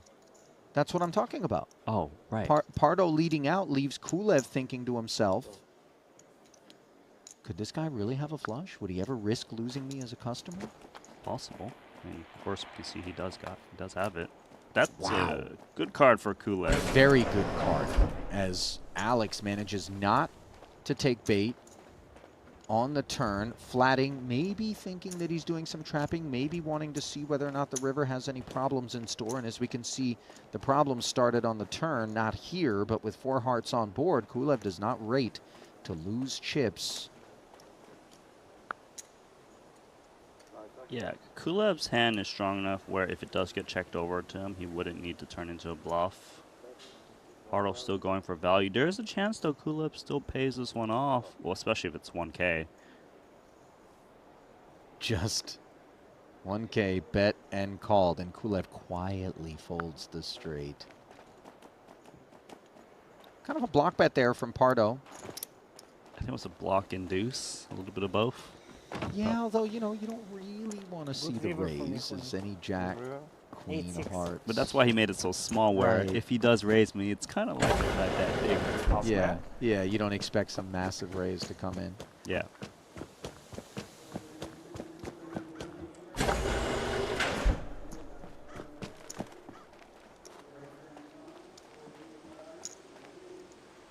Have you done anything fun yet here in Atlantis? I confess Ollie? I've not, Randy. No? It's been work. I went to Nobu yesterday. A lot of people out there celebrating. I mean, I can imagine who might be celebrating there. Sure. Doesn't take a whole lot of imagination, does it? So you did get the conch sashimi, didn't you? No, I did not get the conch sashimi, Randy. Stop it. I'm gonna get you by the end of this trip. You're gonna be a fan. There's no world in which. Do you like any of the things about the Bahamas? You don't seem relax. I don't, you know, I've already kind of put myself in the crosshairs with respect to the Bahamian Board of Tourism. I've seen them walking around. But, yeah, and the uniforms, I've touched on this. They look very official, you know, and there's a ton of sort of law enforcement that roams the property, so we're just going to lay low. from this point forward. 2,500 though from Pardo as he does not lay low with 10-8 offsuit. Greenwood defending with queen 5. Neither player connecting with the board. Pardo follows through for 2K. Sam says goodbye. So a nice early start here for the man that goes by Malacca Styles when he's got mouse in hand. Little caffeination to get things going here. Early afternoon hours at the Atlantis Resort and Casino here on Paradise Island in the Bahamas. Second event of 2 on the docket for the Triton Super High Roller Series. A 100K main, a follow-up to the $500,000 a man invitational, which was won by Alejandro Lococo yesterday. Alinejad, Randy Lou, glad to have you with us, be it on Twitch, be it on the Triton Poker Plus app, which is available for download free of charge and basically compulsory viewing supplement at this point, or whether it's on the Triton YouTube channel, where we absolutely encourage you to click like and subscribe and get involved in the chat. We're keeping an eye on things over there. Good to have you aboard.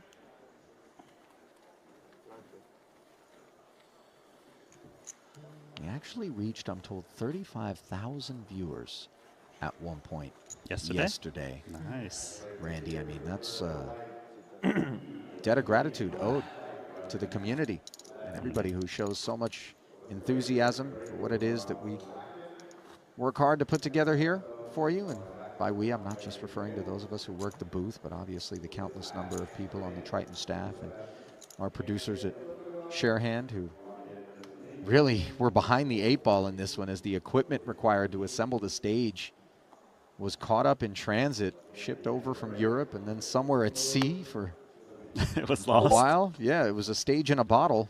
Someone finally retrieved it, able to put things together. We did have a bit of a deluge in the commentary. Producer James sent us a video on the WhatsApp today. Water simply pouring out of the ceiling. Thankfully not onto any of the equipment. But, it's a good point. We were hoping to reconstruct the lazy river. Right. Floating around at the break desk, but seemed like it's the spot. Heart-on-heart violence, and both players have picked up a heart draw on a paired flop here. Greenwood, the button aggressor to 3K pre-flop. He's got the best of it. Belongs to Pardo, who checks over. Good spot for redemption for Greenwood against Pardo. Both players very strong. Flush draw, of course. Paired forward, though, may, you know, contain it in case a flush does come in. 2K to start things off. You really could go either way with check raising or check calling with this king high flush draw.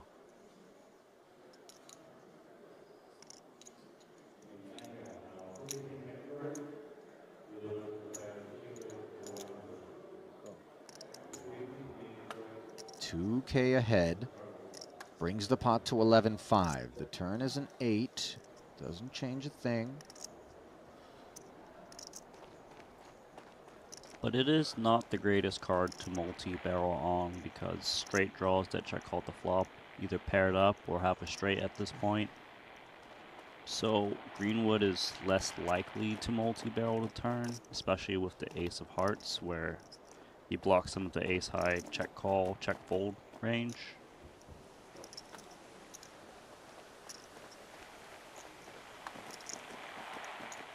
Now an ace on the end after Greenwood declines to follow through, given some of the dynamics of that 8, as you pointed out, Randy, and he's found aces up here on the river. King high shouldn't need to bet. I would think the ace is very more so in Greenwood's range. If Pardo does opt to bet with this hand, he might go very big to try to represent the jack. It looks like he is going to bet. He's gone very small, and he's going to get snapped off. 3,500. As Pardo did have perhaps a little showdown value with king high. Yeah, a little Randy? bit. I don't think he needed to bet, but I suppose he was targeting like pocket 5, 6s, something very small. or Yeah. Another king high that's better. You can just kind of tell what he's targeting based on the sizing he chooses. So redemption for Greenwood. Yep.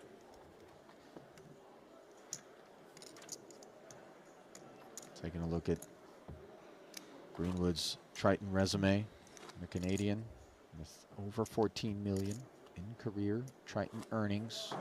Had an absolutely spot-on Final Four events in Monte Carlo at our last festival where he finished in the money 4 straight times. Yeah, 20th, but 8th, Ollie, 13th, do you and 10th. remember what happened at Monte Carlo?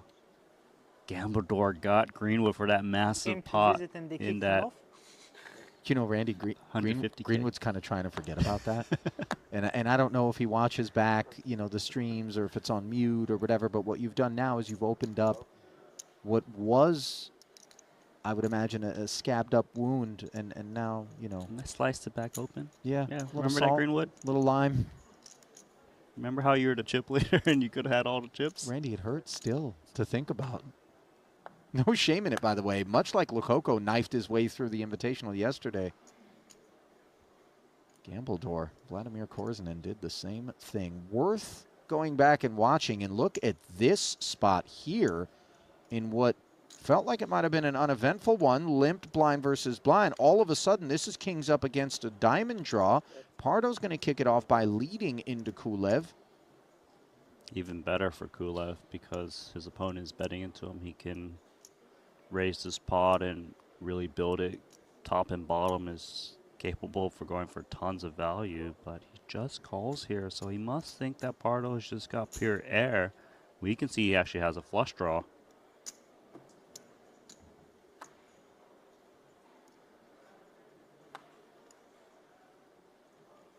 Turn card is red, but not the suit that Pardo was seeking, as Kulev is happy to allow Juan to continue to barrel at him. Kind of expecting Juan to multi-barrel this flush draw. He could shake out some high cards that floated. You know, queen high, jack high.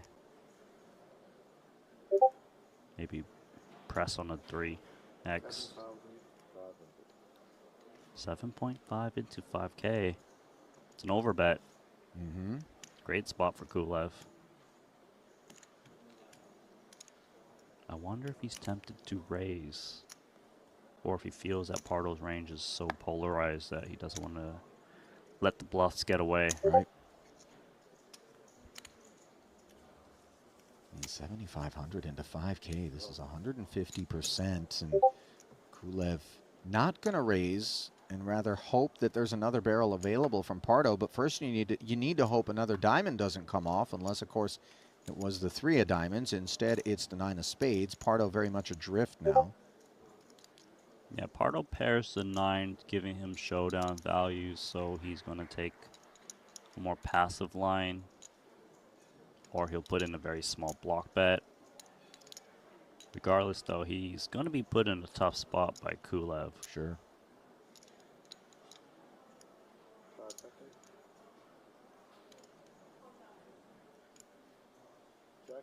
I mean, when you get called 150% sizing on the turn, that 9 doesn't feel like it has altogether too much to be proud of. So he does shut it down. Yeah, if Kulev was hero calling with like an 8x on the turn, he's just going to check this one back. But when he sees this bet from Kulev, he's thinking it's some kind of strong king at worst in terms of value. If it's hands that Pardo beats, it's flush draws. And holding, you know, the 10 of diamonds blocks some of those flush draws, so doesn't necessarily have the ideal candidate to call a river bet.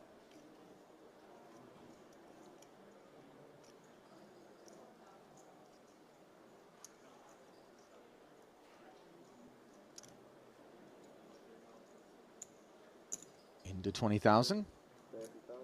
Comes 30 as Kulev returns the favor of 150% pot. Having diamonds in our hand is obviously poor for Pardo because there are no straight draws that would have whiffed. on this flop. I'm not sure whether or not this is ever attached to an 8, which is really the only other hand that I assume it should never might have be been attached sticky. to an 8. Yeah, exactly. I mean, even the 150% on the turn, maybe the stickiness of an 8 is unraveled. You're right about that.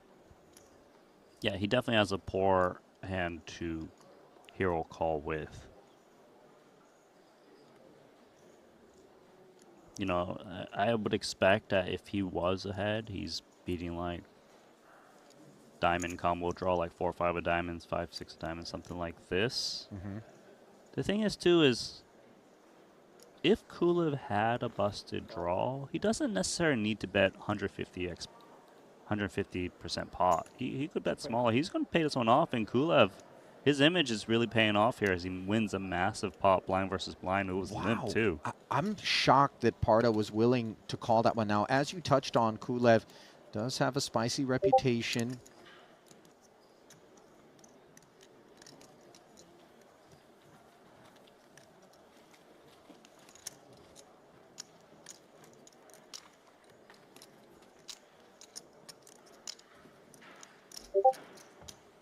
Israeli mafia is here as well. Who? Israeli mafia. Yeah. There he is over there.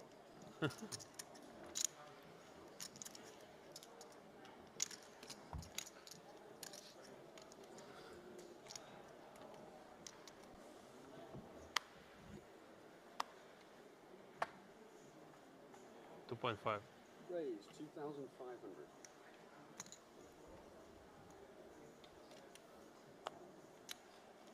So Pardo back on starting stack, but he's looking to move back up with pocket jacks. Yeah, in a great way against the Martirosian Queen Jack offsuit. Open as he 3-bets to 9,000.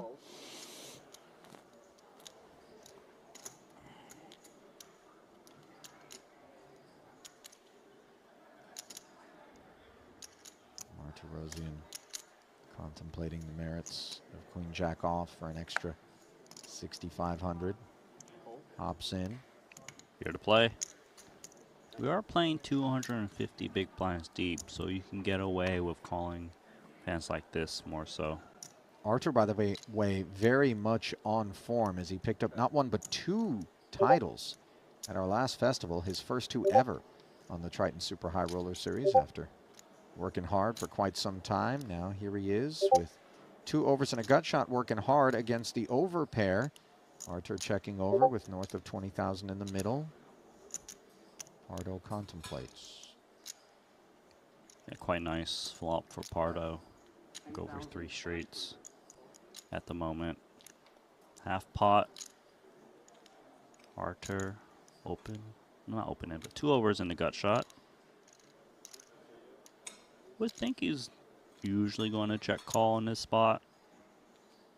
Occasionally check raise, although I wouldn't think Pardo is c-betting his whole range on this texture. 5 seconds. 32. Raise to 32,000.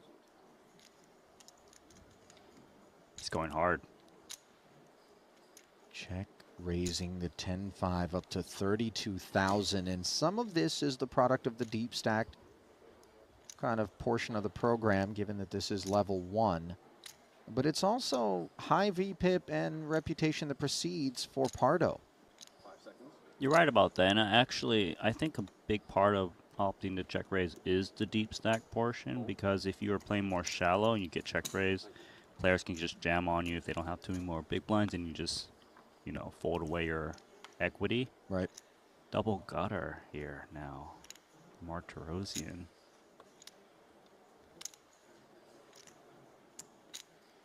It would be very nice if Martirosian had a spade in hand. Yeah. He'd be very confident in multi-barreling. He would have more additional outs, although he might still bet here because the ace shouldn't hit Pardo too often unless it's like, well, it can't be ace X of spades given the run out ace of spades on board, right? So it's ace 10. Yeah, I don't mind this because imagine if Pardo has jacks, queens, and kings without a spade. They don't like this. And the ace highs aren't necessarily supposed to stick around in the face of a chunky check raise. on the flop with 100% frequency. And so Martirosyan now repping something that isn't fearful of that ace. And if it's not scared of an ace, how scared of 2 jacks is it supposed to be, is what Pardo's thinking to himself. He does have the jack of spades working, of course. You see the sizing, 28,000. Because Pardo has the jack of spades, he probably will be continuing. If he had red jacks, it'd be very tough at this point. For now, though, he's going to make the call and get an interesting river card situation for Artur, I would imagine. The 8, not the ideal card for Artur.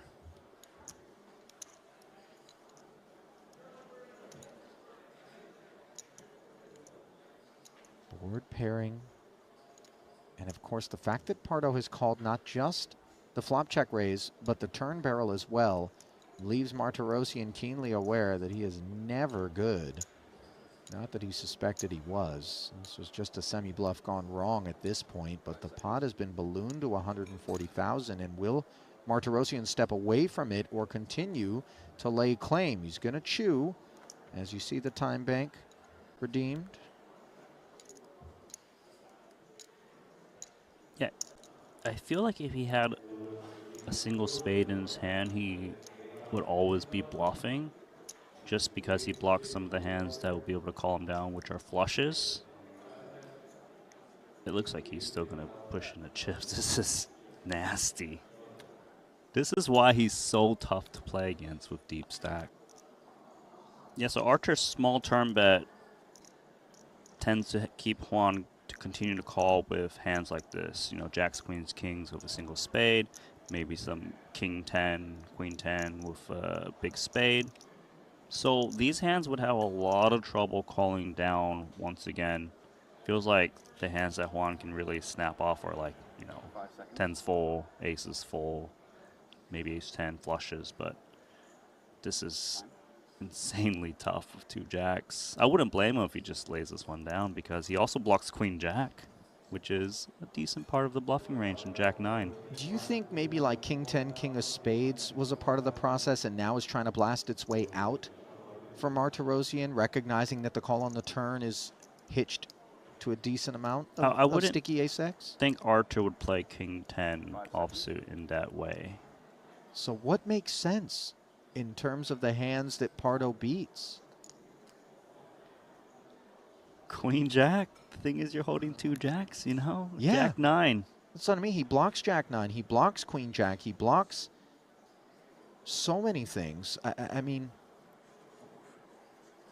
he also blocks the flush with that jack of spades. So yeah, but Artur doesn't need just a flush to value bet. You know, maybe he just flopped the set and now has a full house. That's possible. Deuce is full.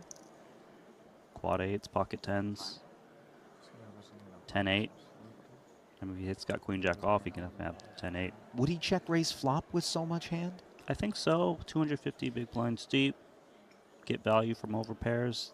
Would make sense to me. Especially out of position, you want to keep the action going, whereas if you just check call your opponent, you can just check back unfavorable turn cards. 5 seconds.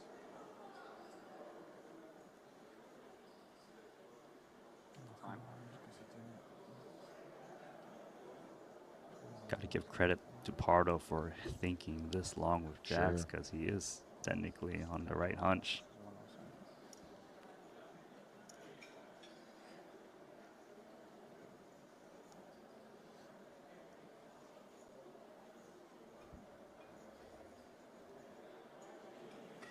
Seconds.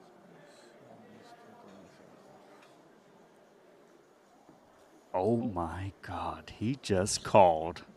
Pardo finds a massive boost to his stack, and he earns it as Martirosyan is left with just 500 in chips. How on earth does the Spaniard do it? They say he's one of the best. Malacca style, what can we say? I got to tell you, with 2 jacks in your hand, that call is even more impressive. I mean, that's bonkers, Randy.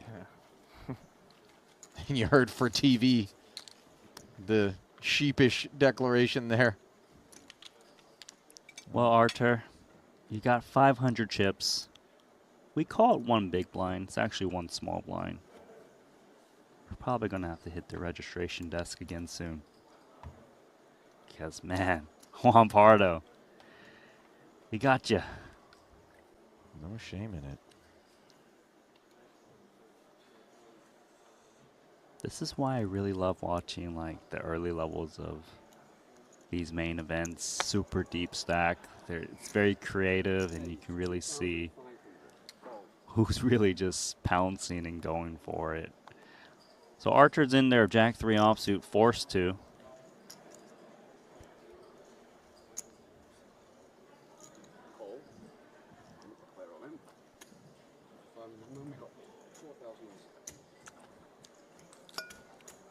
This is painful. I mean, Archer's already conceded, of course. Pardo. Ace Jack ahead of Greenwood's King Queen. They're both in for 2,500 ahead. Looking up at 9-9 deuce rainbow.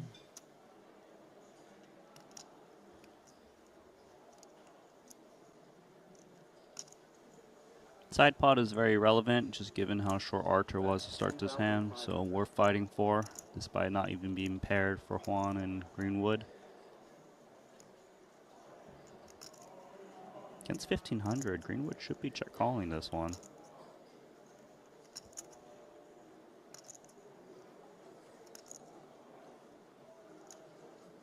Yeah, the side pot has plenty in it. It's just 1,500 in the main. Artur does draw live two. Gonna need a 3. Ace of diamonds becomes more relevant after this 6 of diamonds rolls off. Greenwood checking once more, having fanned. Ace Jack's got solid showdown value as is. Beats better. Worse ace highs, king highs. No reason to bet.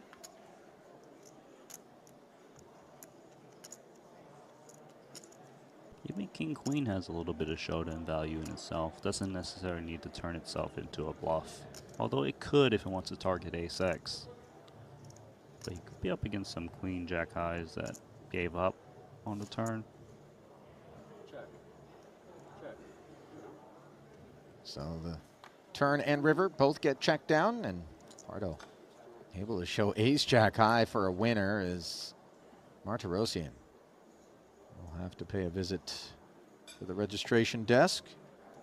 Hop back in with a fresh stack. You know, that was a quick 100 dimes. It was a quick 100 dimes. I'm looking at the chat, and João Cardosa said, Ben Heath came back from half a small blind, so maybe Archer will win this thing. No, it's over. Emphasis on maybe, but also maybe not. Now then, Jonathan Jaffe squaring off against Tamas Adamski of Hungary, who was betting 22,000 here. Hungry for a payday with top pair. Arrival here was courtesy of an open to 2,500 by Adamski. Johannes Straver was in there as a flat caller. Jaffe defended the big. Round of checks on the flop. 3,500 from Adamski was check raised by Jaffe to 18,000 on the turn. Adamski made the call, and Jaffe check calling the 22,000 on the end, unconvinced that a pair of sixes was no good here, targeting a lot of the busted straights, perhaps? Exactly that. Jack 10, King Jack, King 10, something of that nature.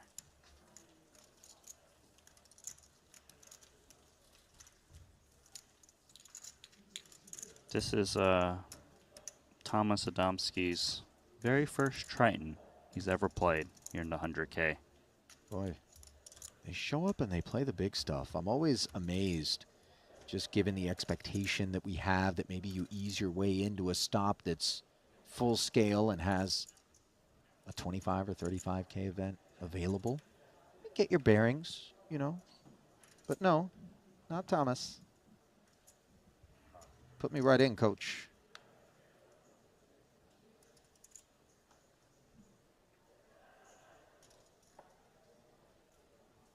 Raised 2,500.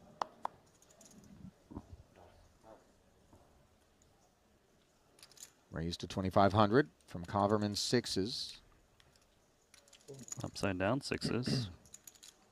Thomas. Yeah. Rates to pick up some more chips as he defends the big in a great way. And all of a sudden, that rating changes as Coverman finds bottom set. But Adamski with the gut shot straight draw, looking up at an overcard and checking with 6,500 in the middle. Yeah, this board is quite connected, tends to hit the big blind quite a bit, so Coverman could size up, try to get more value from his opponent from the big. Should be indifferent in terms of check calling sizes. Makes sense that he's going 4,000 larger.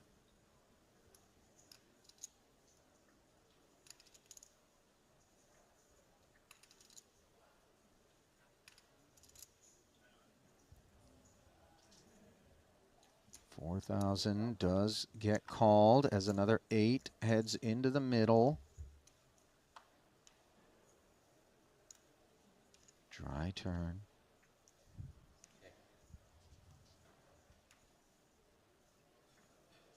You know, Coverman can even go for an overbet on the turn if he wants to. He's sized up on the flop.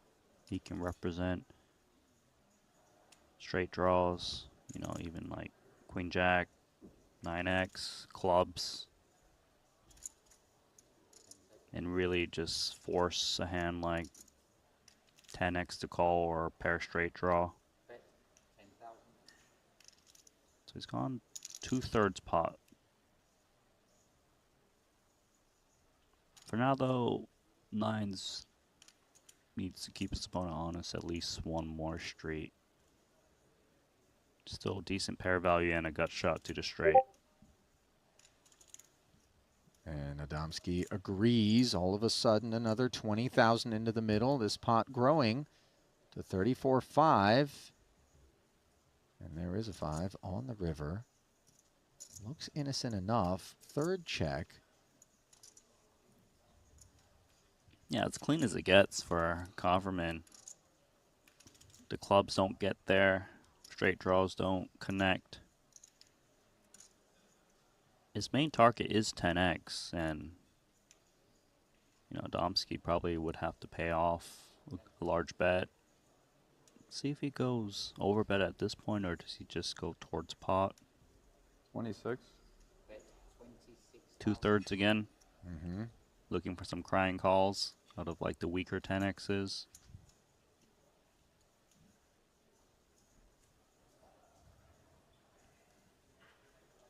I mean, this is bad in terms of blockers to some funky straight combos. Queen 9, Jack 9. But Quickly called. just keeping him honest, unblocking the clubs. Tomas does pay off, and Coverman with a nice pickup there. Getting value out of that set. 3 straights. Mm-hmm.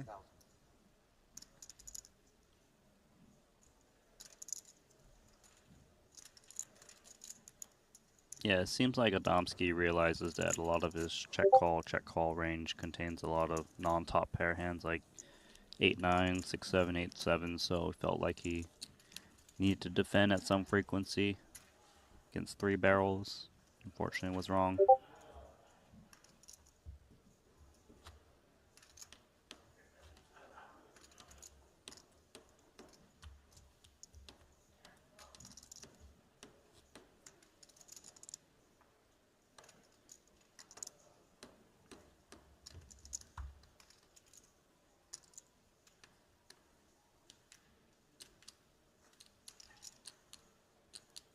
Coverman, by the way, has not played a ton of Tritons. Randy, the American, fairly limited resume under his belt, 77,500 in earnings. This is his 4th ever Triton Festival, but, you know, limited participation. First joined us in Monte Carlo 23, then again in 24. In between, he played exactly one event in Montenegro, which he cashed 10th place in. That was a 25K. So Yeah, still. that is surprising, you know, just to show up for a 25K and leave after cash. The Montenegro Festival in particular, yeah, for sure. Because I remember Coverman being one of the original players playing all of the high rollers that existed when 25K was considered a high buy-in Yeah. back in the day. Yeah, he really made a name for himself.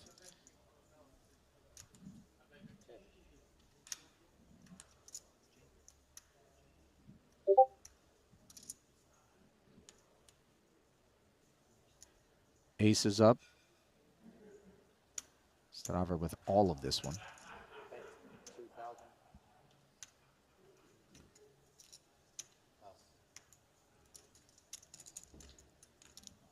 Bet and take it.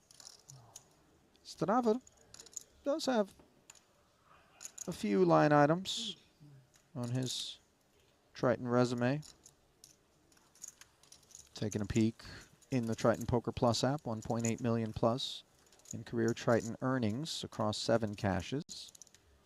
Does not have a title, but a 4th place finish and a 40K mystery bounty, his high water mark in terms of finishes, and it wasn't so much the 236,000 that he won for 4th place, but the 900,000 in bounties that helped propel him to his overall haul.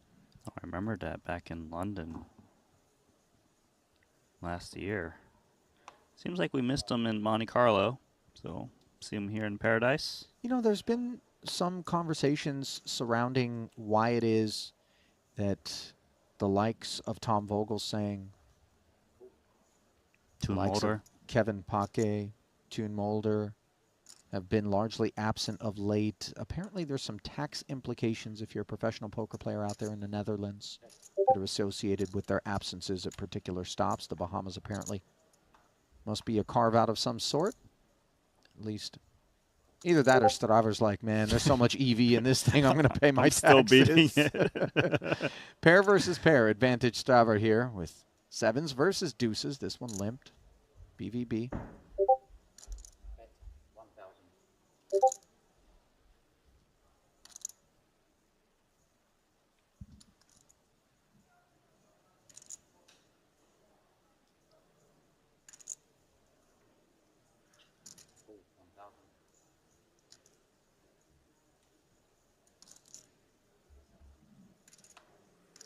Betting a call of 1,000. Board pairing ace on the turn. Both players sort of dig that card. Yeah, this is troublesome for Kaverman because Strauver's got a pretty nice opportunity to go for more value, especially with his kicker. And Kaverman's going to feel a bit compelled to continue if there's another bet because the flush draw is present. Does get checked over to him. He might even want a little bit of protection with this deuce against random overcards.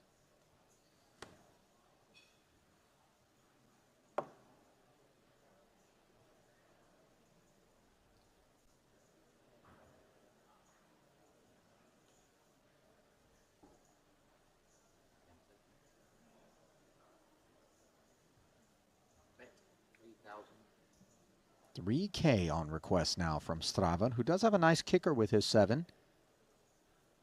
Sorry, $3K from Kaverman. Strava contemplating it. Makes the call quite comfortably. And Byron kind of can get himself a check back here on the river. Yeah. Snap check back. We didn't even get the camera on him in time. Kind of shaking his head. Straightforward exchange. Yeah, I would say that's pretty straightforward. Felt like he was going to lose one more street, whether he checked a turn or bet it himself. Small pot. Well, for those of you who are streaming us and doing so with the Triton Poker Plus app in tow, A, you're doing it right. B, look through those seating charts and weigh in. Let us know, what tables do you want to see as this thing takes shape, brought to the feature? Looking out at it yourself right now, Randy? You see any candidates that you want to call up? I like that you're giving the power to the YouTube chat to Well, now hang on. call on which table we Listen, can bring. Randy, I didn't give any power. You did. No, see, what I did is I made them think that maybe, you know, like Jim Carrey, so you're saying there's a chance. No, I don't actually decide, nor do you. But, you know, maybe there'll be something democratic afoot. Adamski has got a pip afoot over Straver's King Jack. This is King Queen suited. Took us to 2,500. Johannes with the flat. Punsri comes along dominated. I'm distracted. I'm looking at the tables right now. That's all right. But no, I think big guy that any table out there. And 2 clubs out here. This is all Adamski, who actually has the best hand with King Queen high.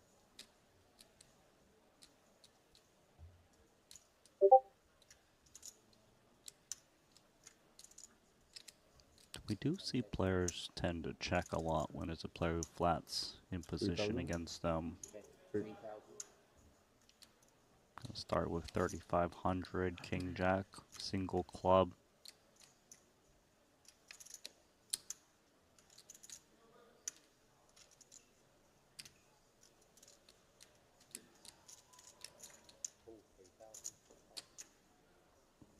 Some of the key cards that Straver is looking for would be very troublesome for him, as Adamski's got clubs and the king himself.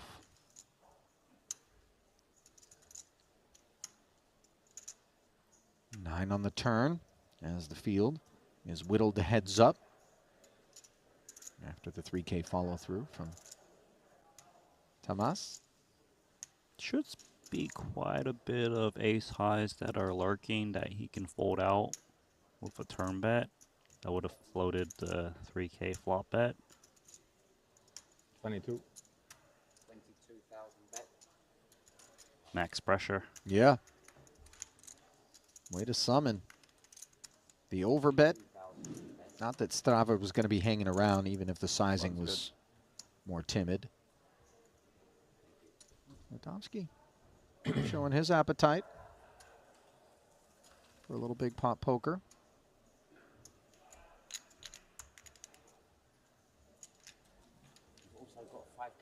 Now, Randy, you know how often I try to paint this picture of you as a degenerate gambler. Go on. Given that wifey's here on this particular trip, I've laid off. But guess who's laid on? Who? Our buddy Henry Kilbane. Oh, he loves the ultimate Texas Hold'em. Apparently, he broke his Baccarat seal the other night as well. Listen, we might mess around and just sign everything off to Henry's room. Because I think he's going to have a nice little comp before this one's all said and done, Randy. He might be in room 4444. Is that where he was in Monte Carlo? He was in room 444. He survived that. That's why he's running good. That's true. He's running really good on the trip. Knock on wood. Knock on wood. We got to knock on wood. Yeah. Okay. Right. Especially because we want free Nobu that we can sign off to his room. Actually had dinner last night with Ryan Feldman, and that name is one that should be attached to a lot of empathy. Was he all right? Watching the Invitational.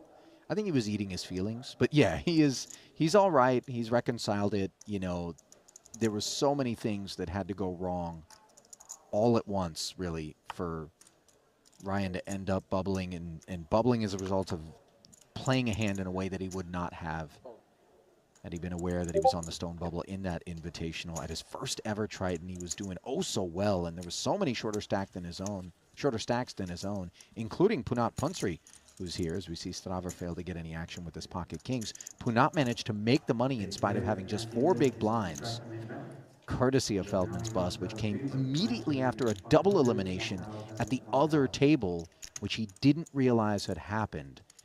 That was a definite painful storyline.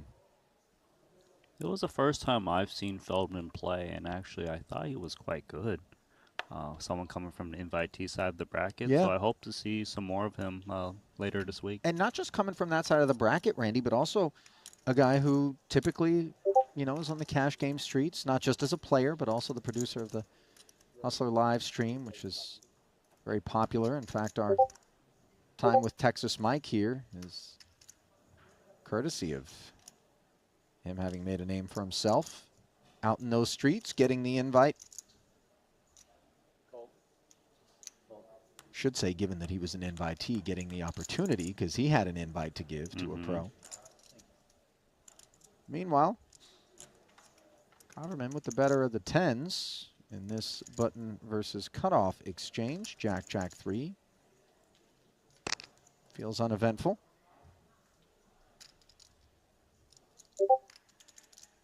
Yeah, Punsri flatted the button with 10-9 offsuit. Mainly because they're very deep stacked. So no follow through from Coverman. Punsri's got the suit blockers, so block some of the continues that will be looking to check call. However, Coverman's got the same suit blockers. You know, Punsri barreling here, I'm immediately reminded of how crafty he was during his time at the feature tables. He went hard during that invitational. And, you know, I had a chance to speak to him, as often we all do, you know, roaming around the hallways, the restaurants. Everybody's just kind of lurking at various times. And, you know, it seemed that he very much understood that he was doing things that were a little bit different than what we typically observe from him. But these guys get into the lab, they try out some new things. Granted, we don't expect it necessarily in a $500,000 buy-in invitational, but an invitational is obviously a good time with a mixed bag of ingredients to maybe employ some different looks, different pitches from the mound, if you will. As we see Coverman having peeled, not having found any improvement. Same story from Punsri, who can definitely rep some Jack X combos as a flat caller pre-flop, and now dials up 12-5, full pot, as things getting serious for ace-10. It feels like game plan is still on for the main event. Go hard with these deep stacks. There you go, Punsri. Yeah, Coverman unblocking the Jack X combos with that ace of hearts, 10 of spades. Just concedes. And Punatsa Triton main event winner. Make no mistake, there is heaps of talent behind that mask. But then they made it. Just waiting to show off. And then it only got like As we still 190. take our first steps down the path here on day one of our 100K main. Juan Pardo, he's taken some real steps up the leaderboard, and that's largely due to dispatching Martirosian's first bullet. Found a massive call with pocket jacks not long ago. Now he found a raise to 2,500 with Jack 8 suited. Greenwood flatting with the better iteration. Donchev, part of that Bulgarian delegation, which always makes its mark and tends to pad its frequent flyer accounts when we pop up worldwide.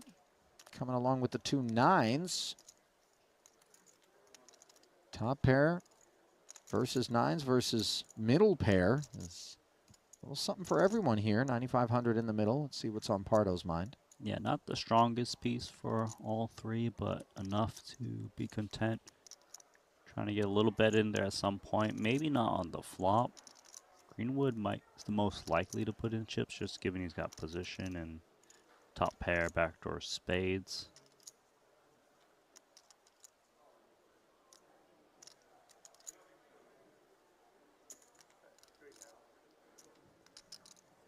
So 2 checks in front of Sam, and understandably, 3K deployed.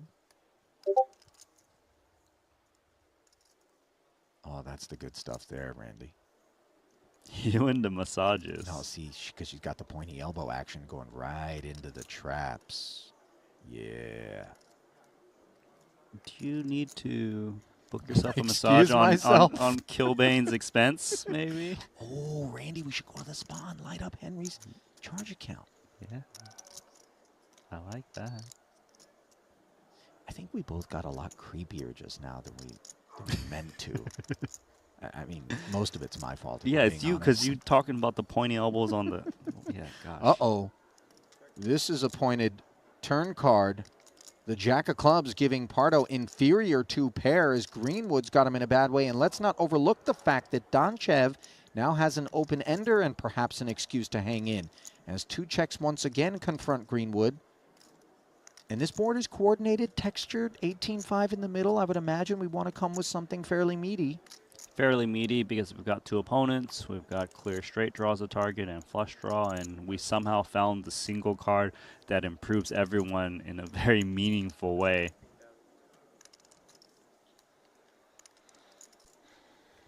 $15K is meaty.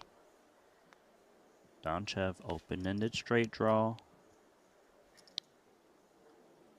The thing is, Greenwood usually isn't just blasting away mindlessly given its two opponents on this texture. And also, if Donchev happens to hit the straight, it's very obvious he hits it and it's hard to get more value, so does lay it down, which is even worse for Pardo because he's going to think this Jack 8 is certainly good. It's not. You know, for Donchev, having Pardo behind him obviously is somewhat inconvenient, but credit to him for bowing out here. And now Pardo, in turn, much like Greenwood, Randy, I would imagine is going to be looking to provide some cover to this Jack 8, or does he just flat? There's your answer.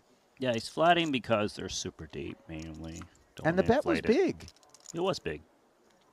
What's not big is a 4 of clubs. It does nothing other than complete 6-7, which one doesn't necessarily expect to be involved here unless it was in heart form. If someone's got 6-7, it's Greenwood, because if Pardo had 6-7, he probably wouldn't be looking to take a check call line, whereas the 9 would make a 4-liner where that straight wouldn't be so good with the queen out there. I'll be first. Just big problems here for 48. Pardo. He's going to be forced to pay this full pot size bet off, I would think. You can see he's not happy about it, because he doesn't think Greenwood is messing around, but his hand is so strong. And there is a little bit of a chance that Greenwood's even betting a hand like 10-8, and then that would be a disaster to fold against. I mean, obviously we block the 8, but we also block the Jack, so I don't think like 10s and 5s somehow would be a part of the process. I mean, remember that this was... No, 10s and 5s, let's throw that out because that's a button flat from Greenwood. Exactly. Where I was going with it, it was a button flat pre-flop of the Pardo open. Boy, this would be such a big fold. You can see on his face that he is not happy. I mean, he knows the bill of goods that Greenwood is selling here. It's just whether or not the merchandise is actually lurking.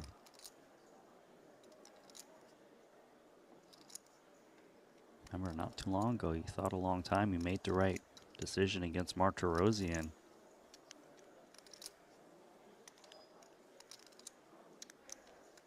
See, I'm not giving anything away.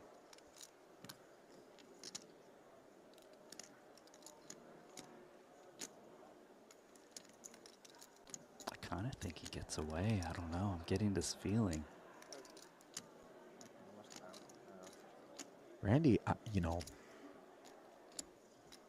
to heroically call with 2 jacks and then heroically fold jacks and 8s would really just continue to assert and cement why it is that Juan Pardo is as feared as he is in these streets. Wow! That's Juan Pardo. Bravo, senor. Malacca styles, not payoff styles. I think you might be taking a little note on that one. So We they like. put a guarantee on the.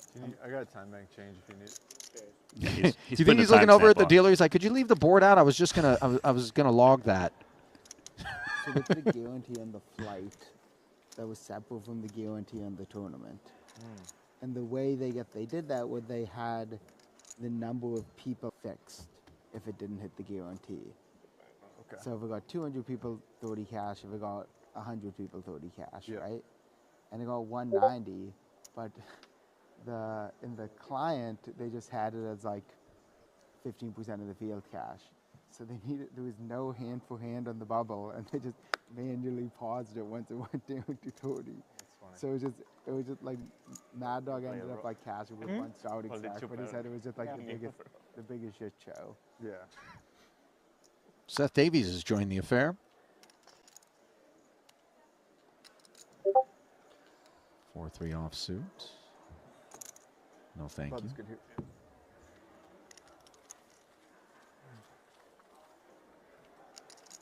Pardo's so impressive, Randy. You know what else is impressive? Hit me. Something that Thomas Garnier in the YouTube chat pointed out a while ago. He says, "Congratulations, Triton, and thank you for the coverage of each and every stop. By far the best production." You know what he's congratulating us on? Reaching 300,000 subscribers on YouTube.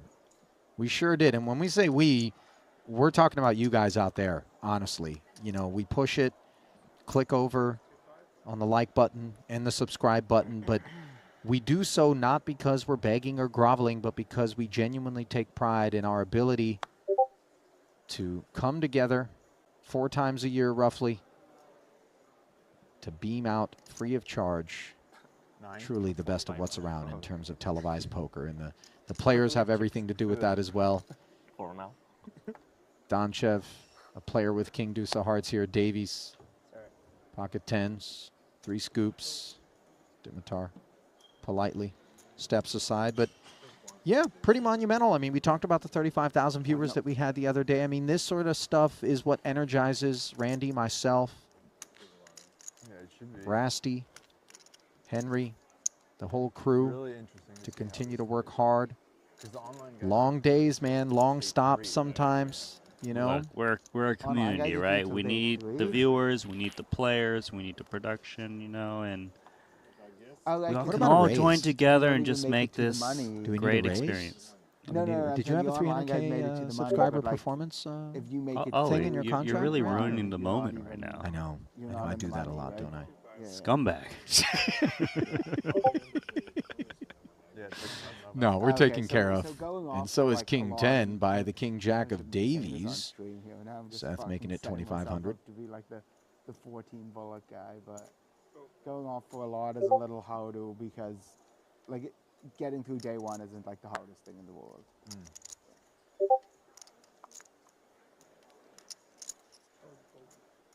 Yeah, they have a couple, like they have a 10K PLO on one of their days. They have some stuff like that.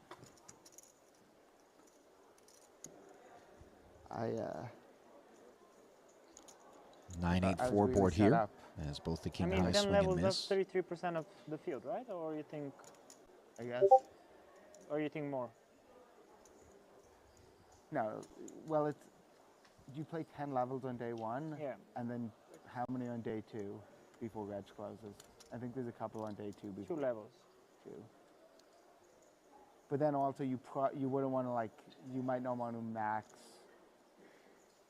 Like if you busted in like level 8 on day 1A, you're better off waiting, probably. Davies with no follow through. Pardo decides, okay, I'll ask for the pot then. If you bust day 1A? If you bust day 1A in like level 8.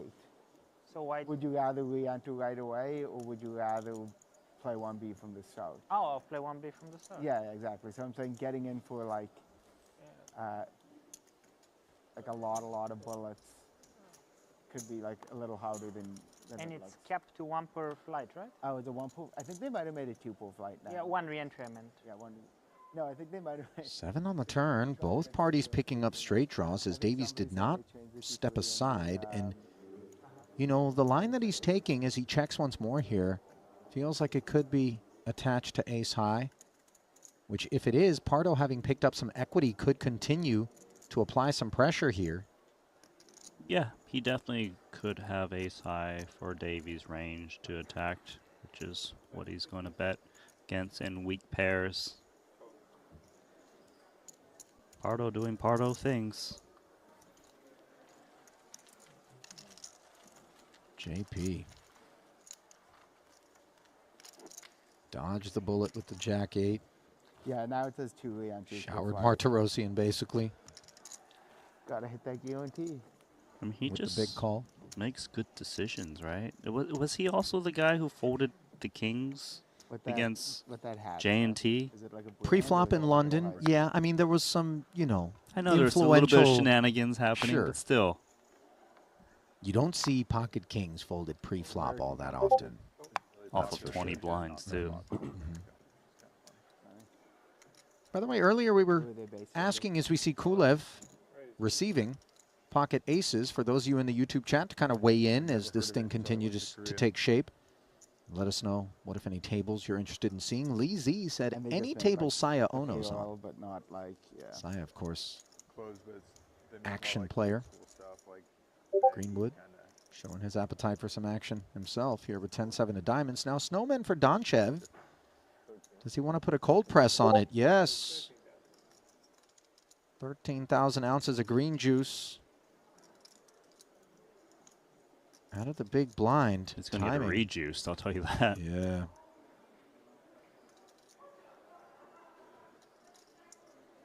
Yeah, double check those cards. Really? This is what's happening right now? Squeezing? I'm on the button, the best position to Yeah. make it look like I'm stealing? It's like it's not even my birthday.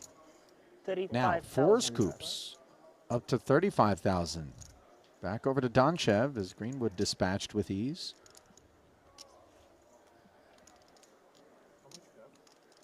$257 starting. If he got this far with 2-8s, feels like calling is the way to go. Plenty of stack to play for. You got a pair, they could be up against ace-king, can navigate accordingly.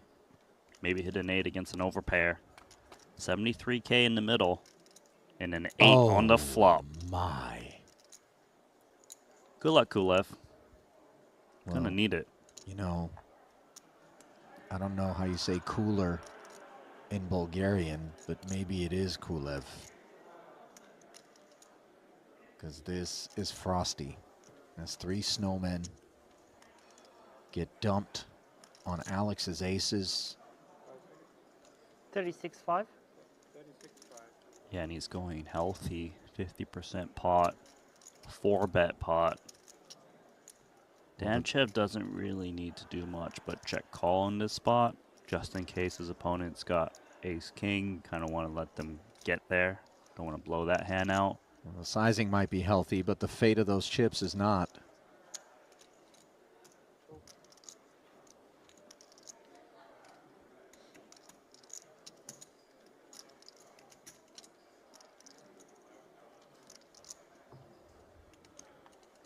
Kulev gets flatted. Donchev extends rope. The king actually a nice card for Dimitar to check once more and hope that Kulev will barrel just in case it was, you know, one of these king-queens that was trying to 4-bet with blocker effects. More so is Ace-king. Ace-king is a huge part of Kulev's range, right? Just smashes in. If Kulev has some 4-bet bluffs, they're going to try to represent that king with like ace-5 suited and stuff. So 78,000. this is bad. And another half-pot bet. No flush draws out there. It's got to be the easiest check call on the turn right now with 2-8s. Yeah, and it's rainbow, so obviously Donchev doesn't feel like he needs to charge a price.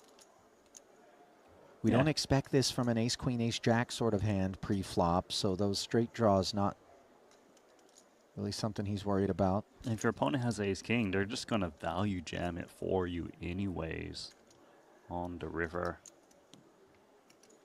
No. 78 flatted. Or not yet. Yeah, these chairs are great. Yeah, Those are just the like flat, like Still mulling it over, I take it? Yeah, we got it. He's trying to thought- pretend, you know, he's got some 10x. With that pickup there, and Lou goes up to second in chips.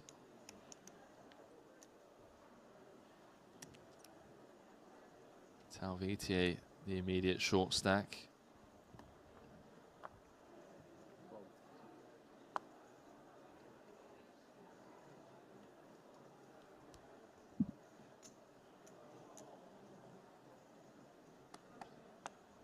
All in? There's the jam from the short stack. He's going to run into an ace. Help, please. Forrest is going to ask for a count. It's cuspy. It's cuspy because it's the hijack jamming. If it was to cut off a button, I think He's certainly snapping this one off. He might still call this one just because Talvidier 4 million and should 50, be right? jamming baby aces. Pocket pairs loaded 8. Oh, he's and made the call. Here we go. Dan's been winning the all-ins. He's been holding with the best of it. As Talvidier out-pipped by 1. So everyone else watches on for a potential $700,000 pay jump. Thank you. First 3. Oh, that's a fun first 3 for Talvidier. No. You raise Tough to tie this one. Got a low card out there. You raise min raise. So 6 for this. I check you bet I call. There it is, right on cue. You were 6. I automatically Chop needs a 3 or a 4. Heart for the win. Voris looking to just hold with the ace-8. He doesn't. More damage to Divorce's armor. Talvidier staying alive, finds the Queen of Hearts on the river. Can't win against me. You can't win against me. Well, well, well. We got a game. How the tables have turned. Voris was once up to 50 million, thereabouts. It drops back down to 33. Thank you.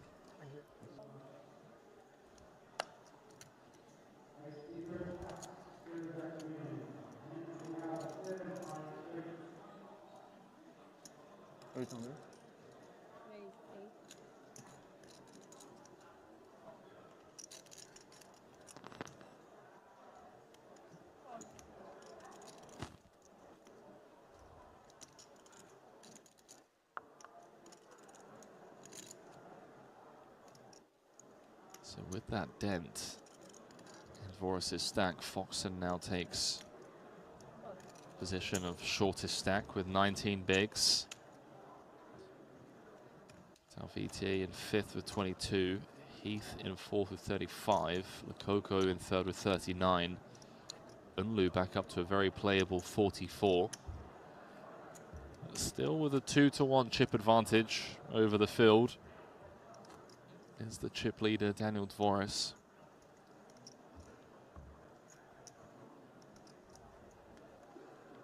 Man, I mean, just 2 cards away. 1 card away even from being down to 5. Being back up to over half the chips in play.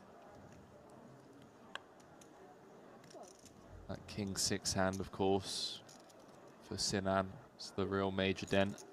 True. Coco with an ace.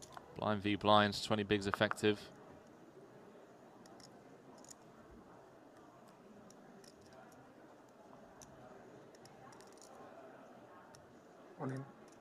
There's the jam.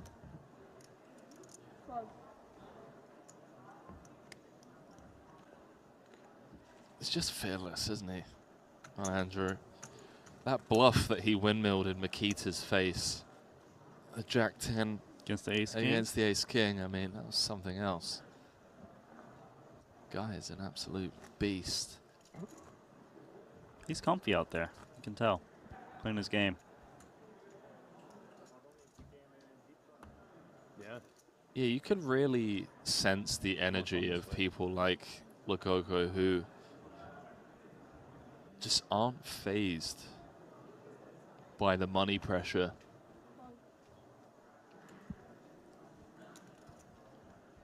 It's really something else to play for 12 million and to not let it affect your decision making. Unlu, one of 2 players above average stack. It's got the ladies.